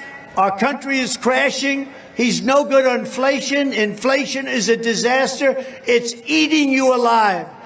It's a wonder Joe Biden and his thugs are so desperate to stop us. They know that we are the only ones who can stop them. We are the only ones. You know, when I say we have a big group of people like this all over the place, and we have more voters. I say we have 250 million people. I say we have 250 million people that want to see our country be great again. In the new Emerson poll just came out, we're up 4 points in Michigan. In another one, we're up 7 points. And I saw one where we're 11 points up in Michigan. And why wouldn't we be? We're also leading in every single swing state, every one of them. That's why we have to watch the cheating. Keep your eyes open. Watch the cheating. The radical left, Democrats rigged the presidential election in 2020. But we're not going to allow them to rig the presidential election, the most important day of our lives in 2024. We're not going to allow it. We're going to protect the vote, and I'm pleased to, this is the first time I've announced this, actually, announced that our campaign is going to be leading a historic effort in conjunction with the RNC, that's Republican National Committee, the state parties, and a team of the most highly qualified lawyers and other professionals in the country to ensure that what happened in 2020 will never happen again. We're not going to allow it to happen again. The only good thing about 2020, it showed how bad they are. It showed what a rotten job they do. That's why we're more popular now than we were 4 years ago, because you like Trump. And you know what I hate? When these guys get on television, they say, the pundits, you know, the great pundits that never did a thing in their whole lives. You know, we have two very unpopular candidates. We have Biden and we have Trump. These are very unpopular. I'm not unpopular. We had 94%, 95% popularity in the Republican Party. I'm not unpopular. It's amazing. I'm not unpopular. I'm unpopular with China. China doesn't like me too much. You know, we took in hundreds of billions of dollars from China. No other president took in 10 cents. Other countries, Germany, other countries, I did a lot. Oh, I love that. Look at that young lady. Turn that around. I love that. Wow. That's beautiful. Wow. I want to buy that from you. I want to wear that. Thank you, darling. That's beautiful. Thank you very much. Really beautiful. No matter how you vote, whether it's early on election day, by mail or in person, it doesn't matter. We'll make sure your ballot is secure. We want to make you sure, but we're going to be sure that your ballot's secure. You're not going to put in ballots that don't count. You're not going to put in and do things. You're not going to have other people not there, but putting in a ballot. Like a couple of cases that you happen to hear about. I'm sure you heard about a little place called Detroit, right? Where they had more ballots than they had voters. A little thing like that. And then by the time the people got screamed at all night, they sort of said, oh, they were called every name under the book. And they sort of said, oh, but they had, think of it, they had more ballots than they had voters. We're not going to let it happen again. And you have to be very vigilant, too, because you can see it. You see it happening better than anybody else. It's really a source. We're going to watch the radical left Democrat like hawks. All these Democrats we're going to watch like hawks because, honestly, I don't like saying this. They cheat like hell. They cheat like hell. In plenty of other places, too. And we're going to make America great again. It's very simple. We're going to make our country great again. Every time the radical left Democrats, Marxists, communists, and fascists indict me, I consider it a great badge of honor because I'm being indicted for you. Never forget, our enemies want to take away my freedom because I will never let them take away your freedom, and it's good. It's good.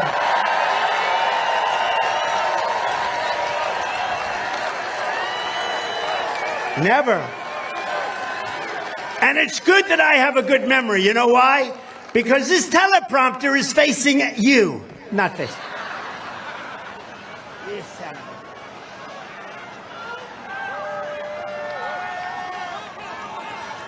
These teleprompters are just gonzo, folks. They're gonzo.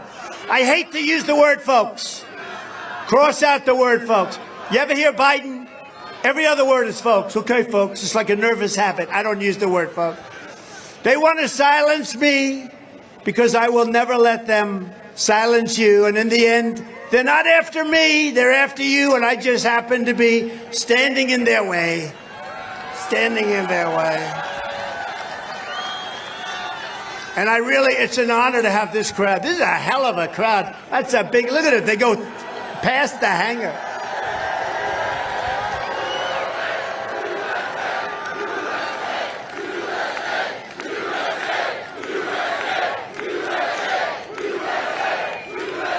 You know, I ask this all the time, and it never happens. It's very sad, actually.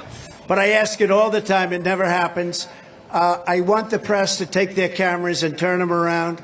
And right from the beginning, from 2015, you know, before we ran, and as we had these big crowds, never an empty seat, but we had the big crowds. And I would ask them, turn around and show the crowd. And even the ones that are semi-friendly, they just wouldn't do it. And I thought it was a mechanical problem that they couldn't do it, but they could. I learned that they could. There you go. But I'd like them to turn the camera backwards and see the crowds and see the people that can't even get in here. And I thought it was a mechanical. I figured the steel, and you can't turn the camera. And then in 2016, there was a very bad fight in the backhand, left-hand corner of the room, and the cameras hardly had access to it. And those cameras turned around like a pretzel. And I realized they don't want to show our crowds. They don't want to show our crowds. But I'd love you and the fake news media to turn the cameras around and show the crowds. It would be a great thing. Watch. The cameras will be dead on. They never do it. Because they're fake. That's why we call them the fake news. That's why we call them the fake news. So we're pleased to be joined. It makes no sense. You know, it would be more exciting for somebody watching at home to see a big crowd. But for some reason, they just don't do it. And I guess they're instructed by the boss not to do it. But we're going to kick the boss's ass pretty soon. We're pleased to be joined tonight by a man who is going to be a warrior in the United States Senate. And more importantly, he's just going to be a winner. He's going to win this race. This is going to be, I think, an easy race. He's highly respected. Mike Rogers will vote to secure our borders, crack down on sanctuary cities, support our police, and stop the crime that is ravaging your communities and ravaging our countries. He'll vote to block the Biden tax hikes. He'll allow nothing to happen bad to our country. He's going to stop things from happening bad to our country. The Michigan auto industry will be demolished if you don't have guys like him, but you're going to have me. I'm going to save your industry, and we're going to make your industry much bigger. Because we're going to put tariffs on cars that are coming into our country. I don't know if you know it. By the way, before I do with Mike, China is building some of the largest auto plants in the world along our border in Mexico. And they think they're going to take those cars and sell them into the United States and lose all your jobs in Michigan. And you ought to tell the head of the auto workers, as a union boss, he stinks, because what he's allowing to happen to you as union workers, and we're going to get 95% of the auto workers anyway. But we're going to put tariffs on those cars, and we're not going to let them sell those cars in the United States. We're not going to let it happen.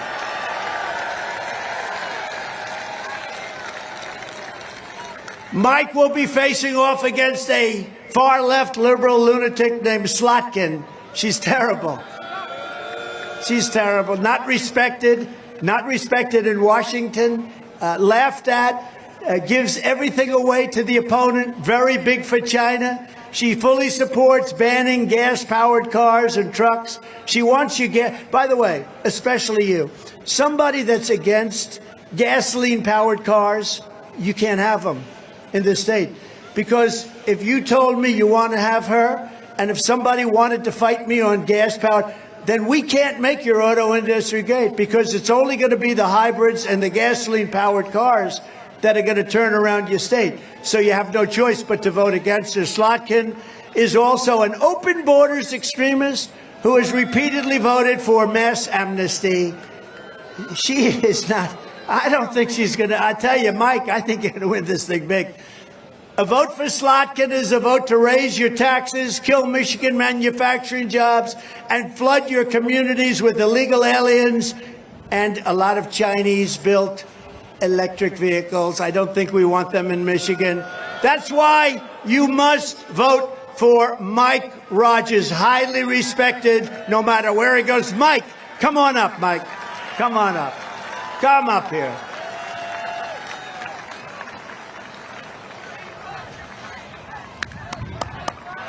Hi, Mike. Mike. Good to see you, Mr. President. Thank you for this, by the way. Say a couple of words. Thank you. Yeah. Mr. President, this crowd is fired up because they know when you get into the White House, these folks have your back, too.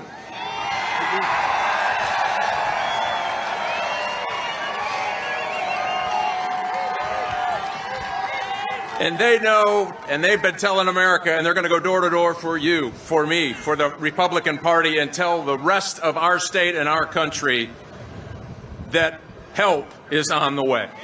Yeah. And just one last thing, Mr. President, I had a slight little lead to show that you were a little bit popular in the Republican Party. Donald Trump endorsed me. 2 days later, I was 60 points ahead of our opponents. Wow. Thank you, Mr. President. Thanks for what you're going to do. Thanks for having the courage to stand up when so many would not. Thank you, Mr. President. We're with you all the way, man. He's gonna win. He's going to win. It was an honor to endorse him, and I'll tell you, he's respected all over. He's respected by everybody. You have a rare choice there. Normally you come in, people haven't heard his. He's a man who was tested and highly respected in Washington, and that's what you need, especially with the car industry and all of the other things.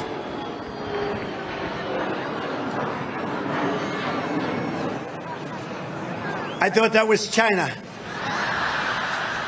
That was a loud plane. That was an old one. Those old ones are a little loud. We're also pleased to be joined by Michigan GOP Chair, Ambassador, and a very good friend of mine, Pete Hoekstra. He's fantastic. Pete, hi Pete, thank you. How we doing, Pete? Everything good? I hear very good numbers, yeah, thanks. Pete is fantastic, was a congressman, was an ambassador, and everything he did, he was really successful at. He was with me all the way. Michigan Senate Republican leader, Eric Nesbitt. Thank you, Eric. Thank you very much. Great job. Doing a great job. Michigan House Republican leader, Matt Hall. Thank you, Matt. Great job. And we have a lot of others. And we have a woman who I think is a fantastic woman. And she's become like a television star. She's on a lot. And she only says great things about me. So I like her. If she didn't say great things, I wouldn't. But I do. I like her a lot. Tudor Dixon. Tudor.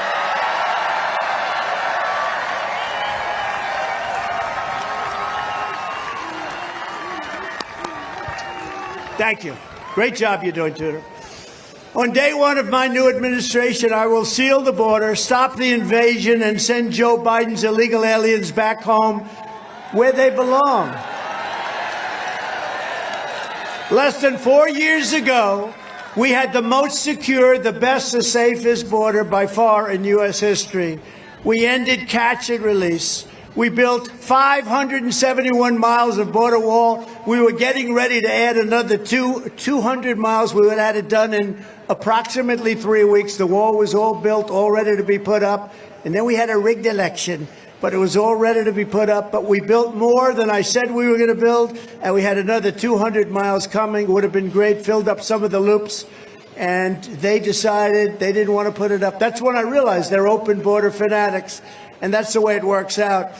And remember this, I said to Mexico, you got to give us 28,000 soldiers. They laughed at me. They said, what do we do that for? And I like the president of Mexico very much. He's a socialist, but that's okay. He's a nice guy. I said, you got to give me 28,000 soldiers to protect the border because you're killing our border. You're sending all these people in the caravans. And he said, I can't do that. I said, you're going to do that. You have to do that anyway. I said, I'm putting a 100% tariff on everything that you send into the country from now on. They said, we would be pleased to give you 28,000 soldiers. And they did. And we had the safest border in the history of our country, and now we have the worst border in the history of the world. There's never been a border like it. Crooked Joe Biden, in his horrible way, it's just he's made our country a dumping ground. In Venezuela, violent crime is down 67% because they took their criminals and their gang members and their drug dealers and they moved them into the United States of America, and their crime is now down 67%. That's the beauty. And right here in Michigan, your state is being torn up to pieces with migrant crime. It's a new term, migrant crime. 3 months ago, an illegal alien criminal was sentenced in Kent County for executing a 22-year-old Grand Rapids woman while she was in the car with her 1-year-old baby, shooting her at least 5 times, 4 times in the head with a rifle at point-blank range while the killer he was wanted all over the world. He couldn't get in during the Trump administration, but like everybody else, he just walked in during the Biden administration. Killed this woman viciously and violently. In Oakland County, organized squads of illegal alien gang members, and they are taking over. The only thing good about them is they make our criminals look like nice people, okay? These are rough people. They're hiding in the bushes, breaking into rural and suburban homes after dark, looting them for jewelry, purses, electronics, watches, cash. You know better than I do. That's in Oakland, but it's all over your state. It's all over almost every state. And last week in St. Joseph's County, an illegal alien was charged with breaking into a Michigan home and sexually assaulting 2 young girls while threatening to kill them if they screamed or tried to escape. When I return to the White House, we will stop the plunder, rape, slaughter, and destruction of the American suburbs, cities, and towns. We're going to stop it cold. We will immediately end all sanctuary and deadly sanctuary cities. I will shift massive portions of federal law enforcement to immigration enforcement. And we will impose a naval blockade on the cartels because when we clean up the land, they come in by sea. And they have plenty of money to do it. We will put the cartels out of business. They will be out of business, and quickly. And on day one, we will begin the largest domestic deportation operation in American history. Right?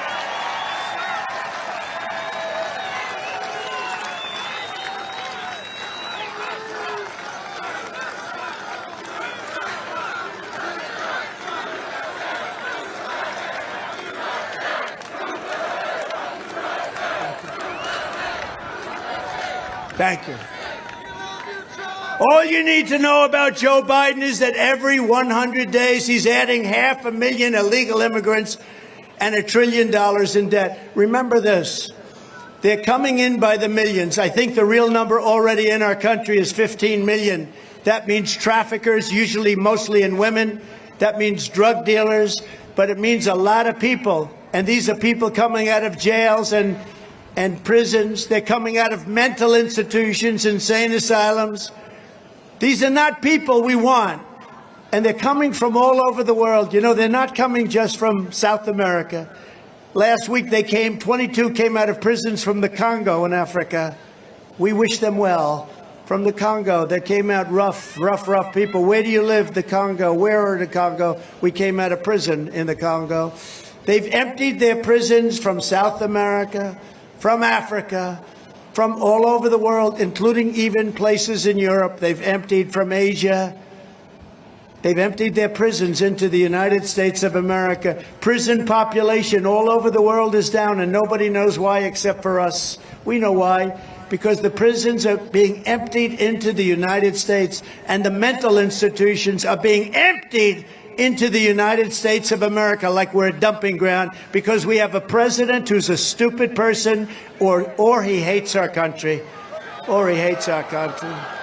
And this is not sustainable by any... No country can sustain this. Nothing like this has ever happened, and no country can sustain this. Crooked Joe, with his insane border policies, will destroy Medicare and Social Security because they're going to go out of business. And you know that illegal aliens coming into our country under Biden are treated better than our vets. Our vets aren't treating as well. They're not being treated as well as illegal aliens who are occupying luxury hotels in cities. Can you believe it? What's going on? So horrible. As president, I will always protect Social Security and Medicare for our great seniors 100%, just as I have for 4 years. And by the way, while we're on it, it was always the plan from the great legal experts of this country and even the world, everybody, Democrats, Republicans, liberals, conservatives, they wanted to get abortion out of the federal government. You know that.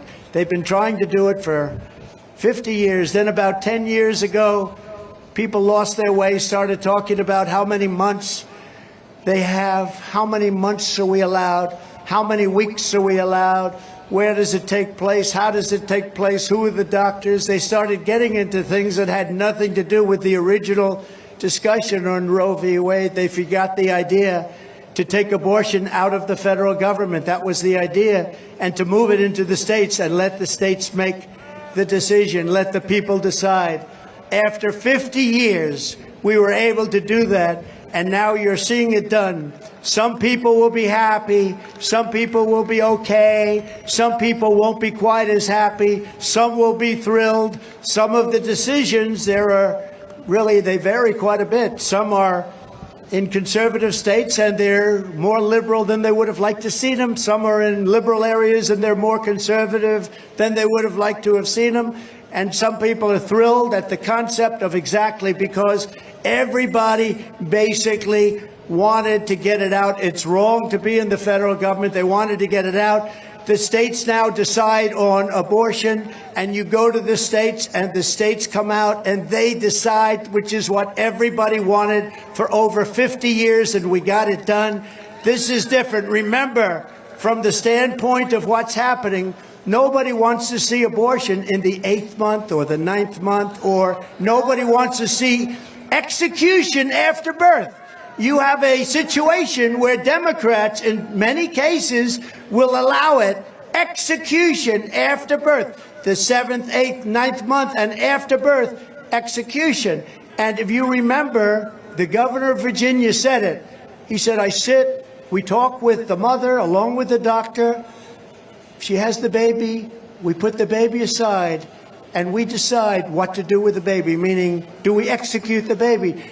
This is called radical politics. This is something, they are far more radical, but it's not even a question of that. It's a question that we have to take care of the situation. Getting it back to the states was something that was very important to everyone.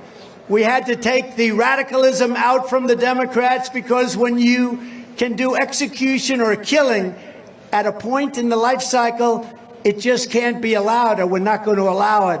But now states are deciding, and some people are very happy because it's a liberal policy, and it is. It's a liberal policy, or it's a very conservative policy, but we brought it back to those states where everybody's been fighting to have it for 53 years, and it's taken a lot of courage and a lot of oomph and a lot of controversy out. A lot of controversy has now been taken out. You've seen what's taken place over the last period of a couple of months. People are getting together and they're deciding within their own states. And remember this, as a politician, you have to have heart. You have to have what your heart determines, and you have to fight for what's in your heart and what's the right thing to do. But remember, you also have to get elected. Getting elected is also important, not only on this issue, but on taxes and military and everything else. You have to get elected, because if you don't get elected, it goes back to the federal government, perhaps, or you have many other things that can go wrong. So go with your heart, do what's right. Everybody wanted this to be done. Every legal scholar wanted this to be done. Most Democrats wanted it. Liberals wanted it. This was a while ago. Then they changed their mind. They viewed it as a political deal. A lot of bad things will happen beyond the abortion issue if you don't win elections with your taxes and everything else. So it's been very interesting. And again, some states have been right where they wanted to be. Other states have gone more liberal than they wanted, and some have gone more conservative, but it's all working out, and the votes are coming up now in certain cases, and it's all starting to work out, and it's going to ultimately bring our country together. It gets the vote down to the people. We did something that took courage. We did something that everybody wanted to see, but now I say it's up to the states, and I want to thank the Supreme Court justices for having the courage, Clarence Thomas, Samuel Alito, John Roberts, Brett Kavanaugh, Neil Gorsuch, Amy Coney Barrett, for the wisdom and the courage to do this. This took a great deal of courage and a great deal of wisdom to do this, and all we want to do is we have to get our country back together. It takes a very long fought-over issue, an issue that was never going to be resolved, according to many. It brings it back to the states where every legal scholar and where most people wanted to see it, and it's working out. So I just want to thank the Supreme Court for the wisdom and for the courage, and thank you very much.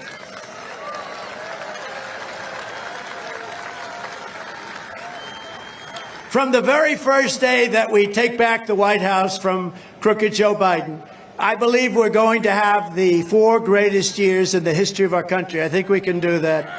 It's not easy. Not easy with what they're giving us, I will tell you. But the one thing that has been interesting about this 4 years, it shows how bad their policies are. It shows that their policies don't work. And one of the reasons we are more popular than we were 4 years ago, we were very popular, but more popular is because they're so bad. They're so incompetent. They're so evil. They're so corrupt. And it makes us look that much better. Before I even arrive at the Oval Office, shortly after we win the presidency, we win. All of us together are going to win. I will have the horrible war between Russia and Ukraine settled. I know them both. I will get it settled. We will demand that Europe pay much more for the cost of defense. You know, we're paying the lion's share to Ukraine. And I keep saying, why isn't Europe paying more? You know, the economy of Europe, if you add up all the various countries, is about the same size as the United States. They've got plenty of money. Why are we paying, and they're paying very little by comparison? They have to equalize, and they have to equalize fast. It's not right. And remember, it's more important to them. We have a thing called an ocean between us. Much more important to them. They have to come up with the money. That means somebody has to ask them. You know, I did it with NATO. I said, you're not paying your fair share. They said, you're the only one that's ever said that. I was the only president. Bush would make a speech. Obama would make a speech. They'd all go and make speeches, and they'd leave, and that'd be it. I didn't make a speech. I said, what are you doing? I looked at the books. I said, we're paying 90%, maybe even 100% of NATO. So we're defending you militarily, and you're taking advantage of us on trade. How does that work? And I said, you have to pay. They ended up putting up more than $430 billion, $430 billion, because I asked. Now I asked the right way. I remember during a meeting, one of the presidents of one of the European countries stood up, and it was a closed-door meeting.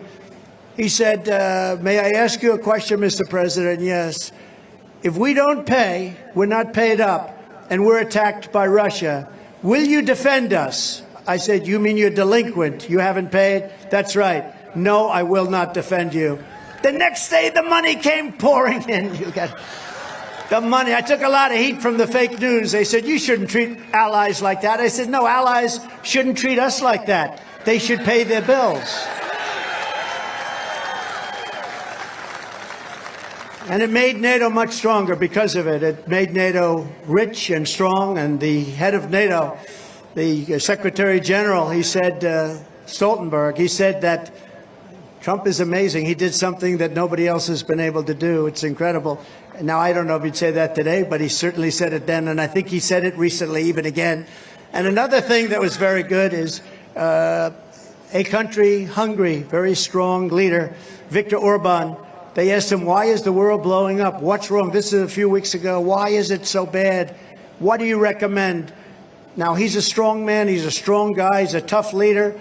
He runs a country very well. He allowed no illegal immigrants in his country. He went against other European countries, which have frankly half destroyed themselves. And I said, they asked him the question, what would you recommend? He said, I would recommend one thing. Get Donald Trump elected president again, and you're going to have no problems anywhere in the world. Get him elected president.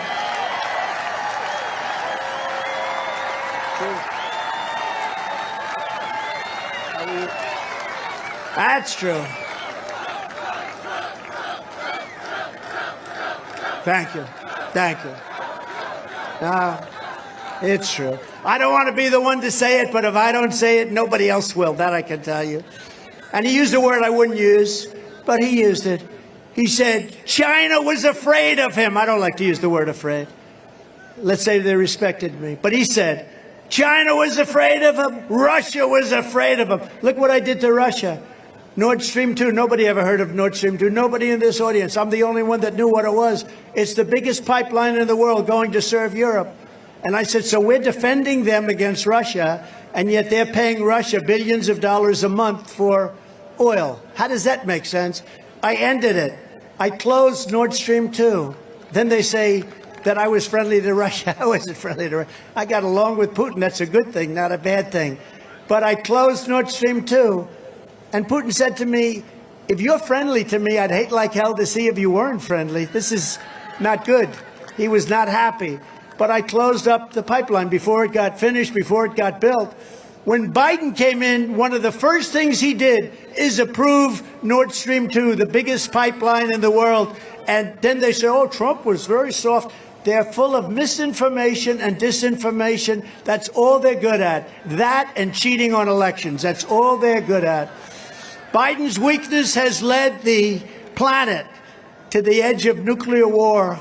I will bring the world glorious new peace, and I will make the following statement. I am the only one that can say this, I believe. I know them all, and they respect me. They don't respect our country anymore. It's a country that's in decline, but they respect me, and we're going to have it back very soon. We're going to have a great country very soon. But I'll say this, I will prevent World War III. I'm the only one that's going to do it. Biden.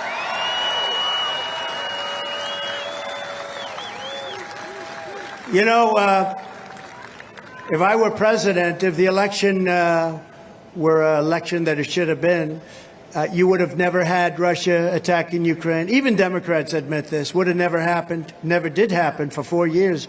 Not even a discussion. Russia wouldn't be attacking Ukraine. And on October 7th, Israel would have never been attacked by Iran. Iran was broke. When I was president, Iran was broke. I told China, if you buy 1 barrel of oil from Iran, you're not going to do any business in the United States. I said that to many countries, and they did very little oil. Check it out. They did almost no business in selling oil, which is their lifeblood. And we would have had a deal within 1 week after the presidential election. We would have had a deal. And you know what the deal would have been? It would have been fine for them. But it would have had one thing. Iran cannot have a nuclear weapon. Very simple. They cannot have a nuclear weapon. And now they're 60 days from having a nuclear weapon because these people have done nothing. I gave it to them on a silver platter. They were broke. They had no money. And I heard this from a Democrat congressman on Deface the Nation. Ladies and gentlemen, Deface the Nation. And he said, I will admit that under Trump, Iran was broke. They had no money for Hamas. They had no money for Hezbollah. They had no money for terror. And now they have $230 billion. They made it in 3.5 years. But we'll get something done. But it's a very precarious position. But I will prevent World War III, and we will have peace through strength. That's what we're going to have. In my next term, we will build a great Iron Dome, very much like Israel has, but even better.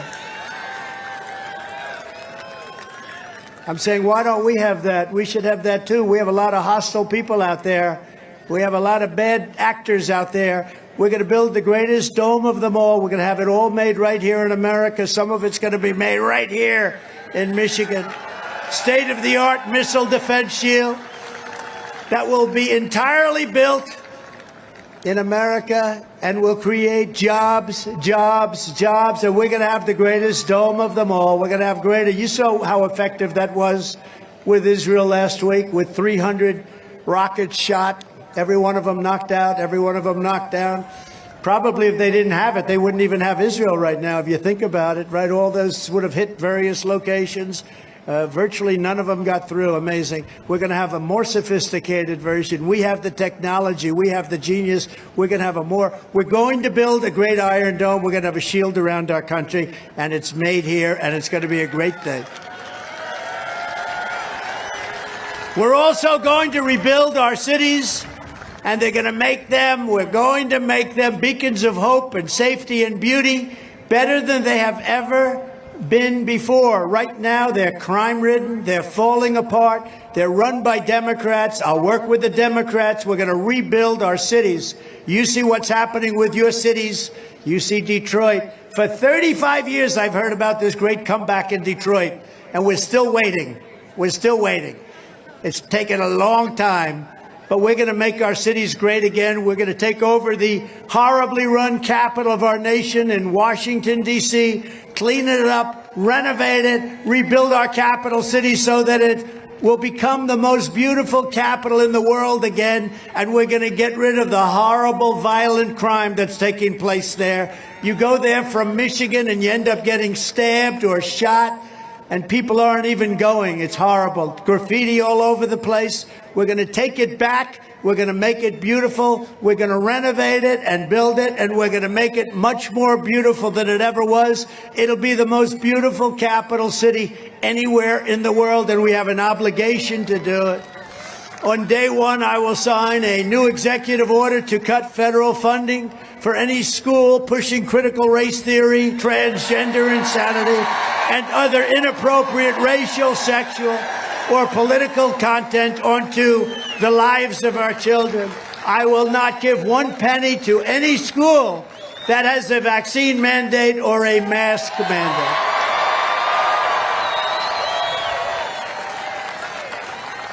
I will keep men out of women's sports day one. Day one. Signed up day one. How ridiculous is that? How crazy? That's like open border. I mean, there are things that are so crazy. Like, who the hell wants an open border where countries from all over the world are infiltrating and violating our country? It's the same with men playing in women's sports. I mean, take a look at what's happening. Take a look. It's so disrespectful to women. But take a look at what's happening to records that have stood for 18 years of being shattered by numbers that nobody's ever even thought of before. I will fully uphold the always under siege Second Amendment, guns. I will always uphold.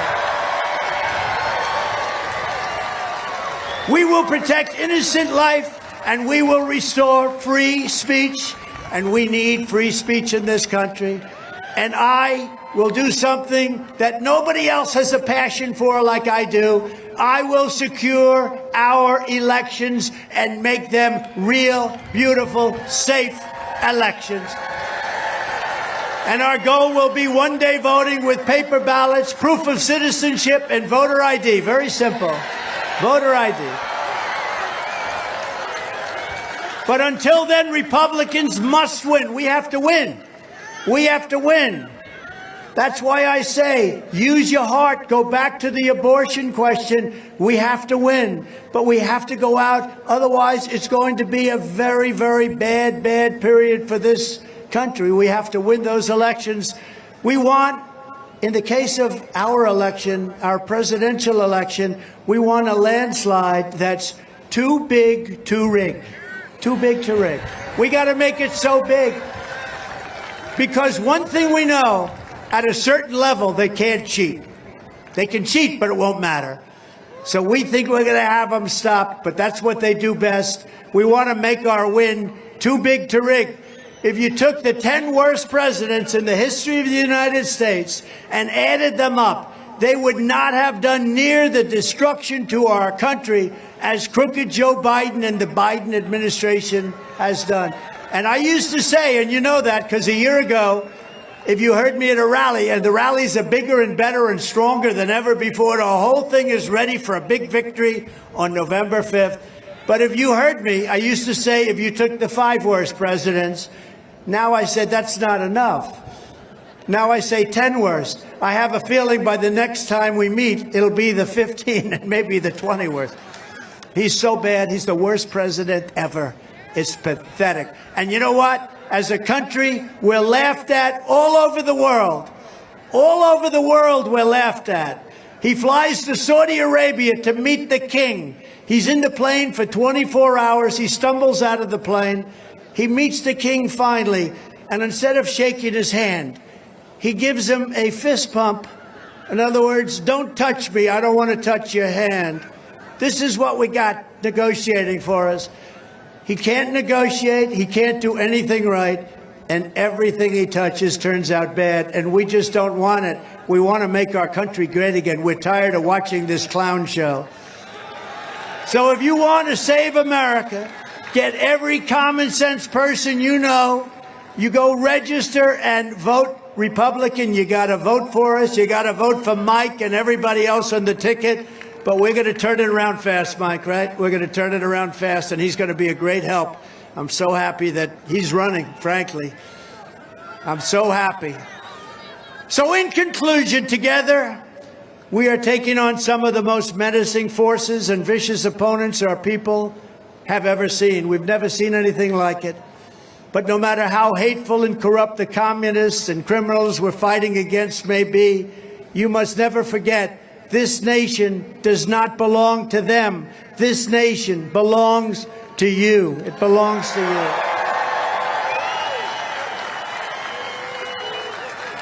This is your home. This is your heritage. And our American liberty is your God-given right. This is your God-given right. From Marquette to Midland, from Frankfort to Flint, and from Detroit to Saginaw, we stand on the shoulders of red-blooded Michigan patriots who laid out the railroads, worked the factories, tilled the fields, forged the steels, fought the battles, and won the victories that made America into the greatest and most powerful nation anywhere in the world. We love our nation. But now we are a nation in decline. We are a failing nation. We are a nation that has lost its confidence, its willpower, and it's lost its strength. We are a nation that has lost its way, but we are not going to allow this horror, it's an absolute horror, to continue any longer. 3 years ago, we were a great nation, and we will soon be a great nation again.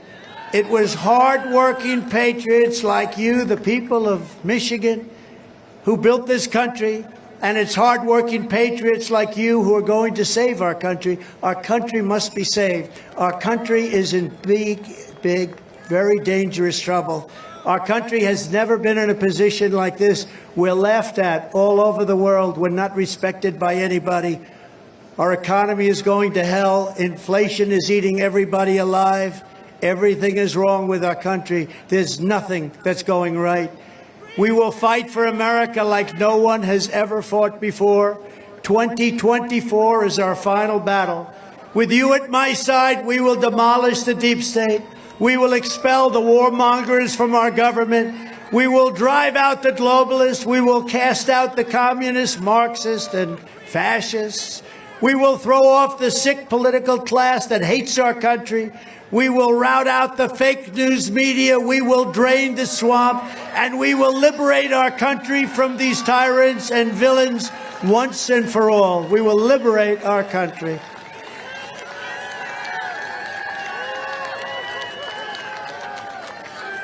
Like those patriots before us, we will not bend, we will not break, we will not yield, we will never give in, we will never give up, we will never, ever, ever back down, we will never back down. With your support, we will go on to victory, the likes of which no one has ever seen before. We will evict crooked Joe Biden from the White House, and we will take back our country on November 5th, 2024. The great silent majority is rising like never before, and under our leadership, the forgotten man and woman will be forgotten no longer, and it wasn't forgotten. Man and woman 4 years ago was not forgotten. They were somebody. They were proud. They loved our country. We are one movement, one people, one family, and one glorious nation under God. And together we will make America powerful again. We will make America wealthy again.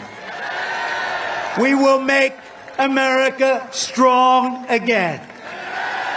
We will make America proud again. We will make America safe again. And we will make America great again. Thank you, Michigan. Thank you. God bless you all. With your help, we're going to win Wisconsin this November. We're going to defeat crooked Joe Biden, the worst president in the history of our country. And we're going to make America great again. We stand on the shoulders of red-blooded Michigan patriots who won the victories that made America into the greatest and most powerful nation. We will take back our country on November 5th, 2024.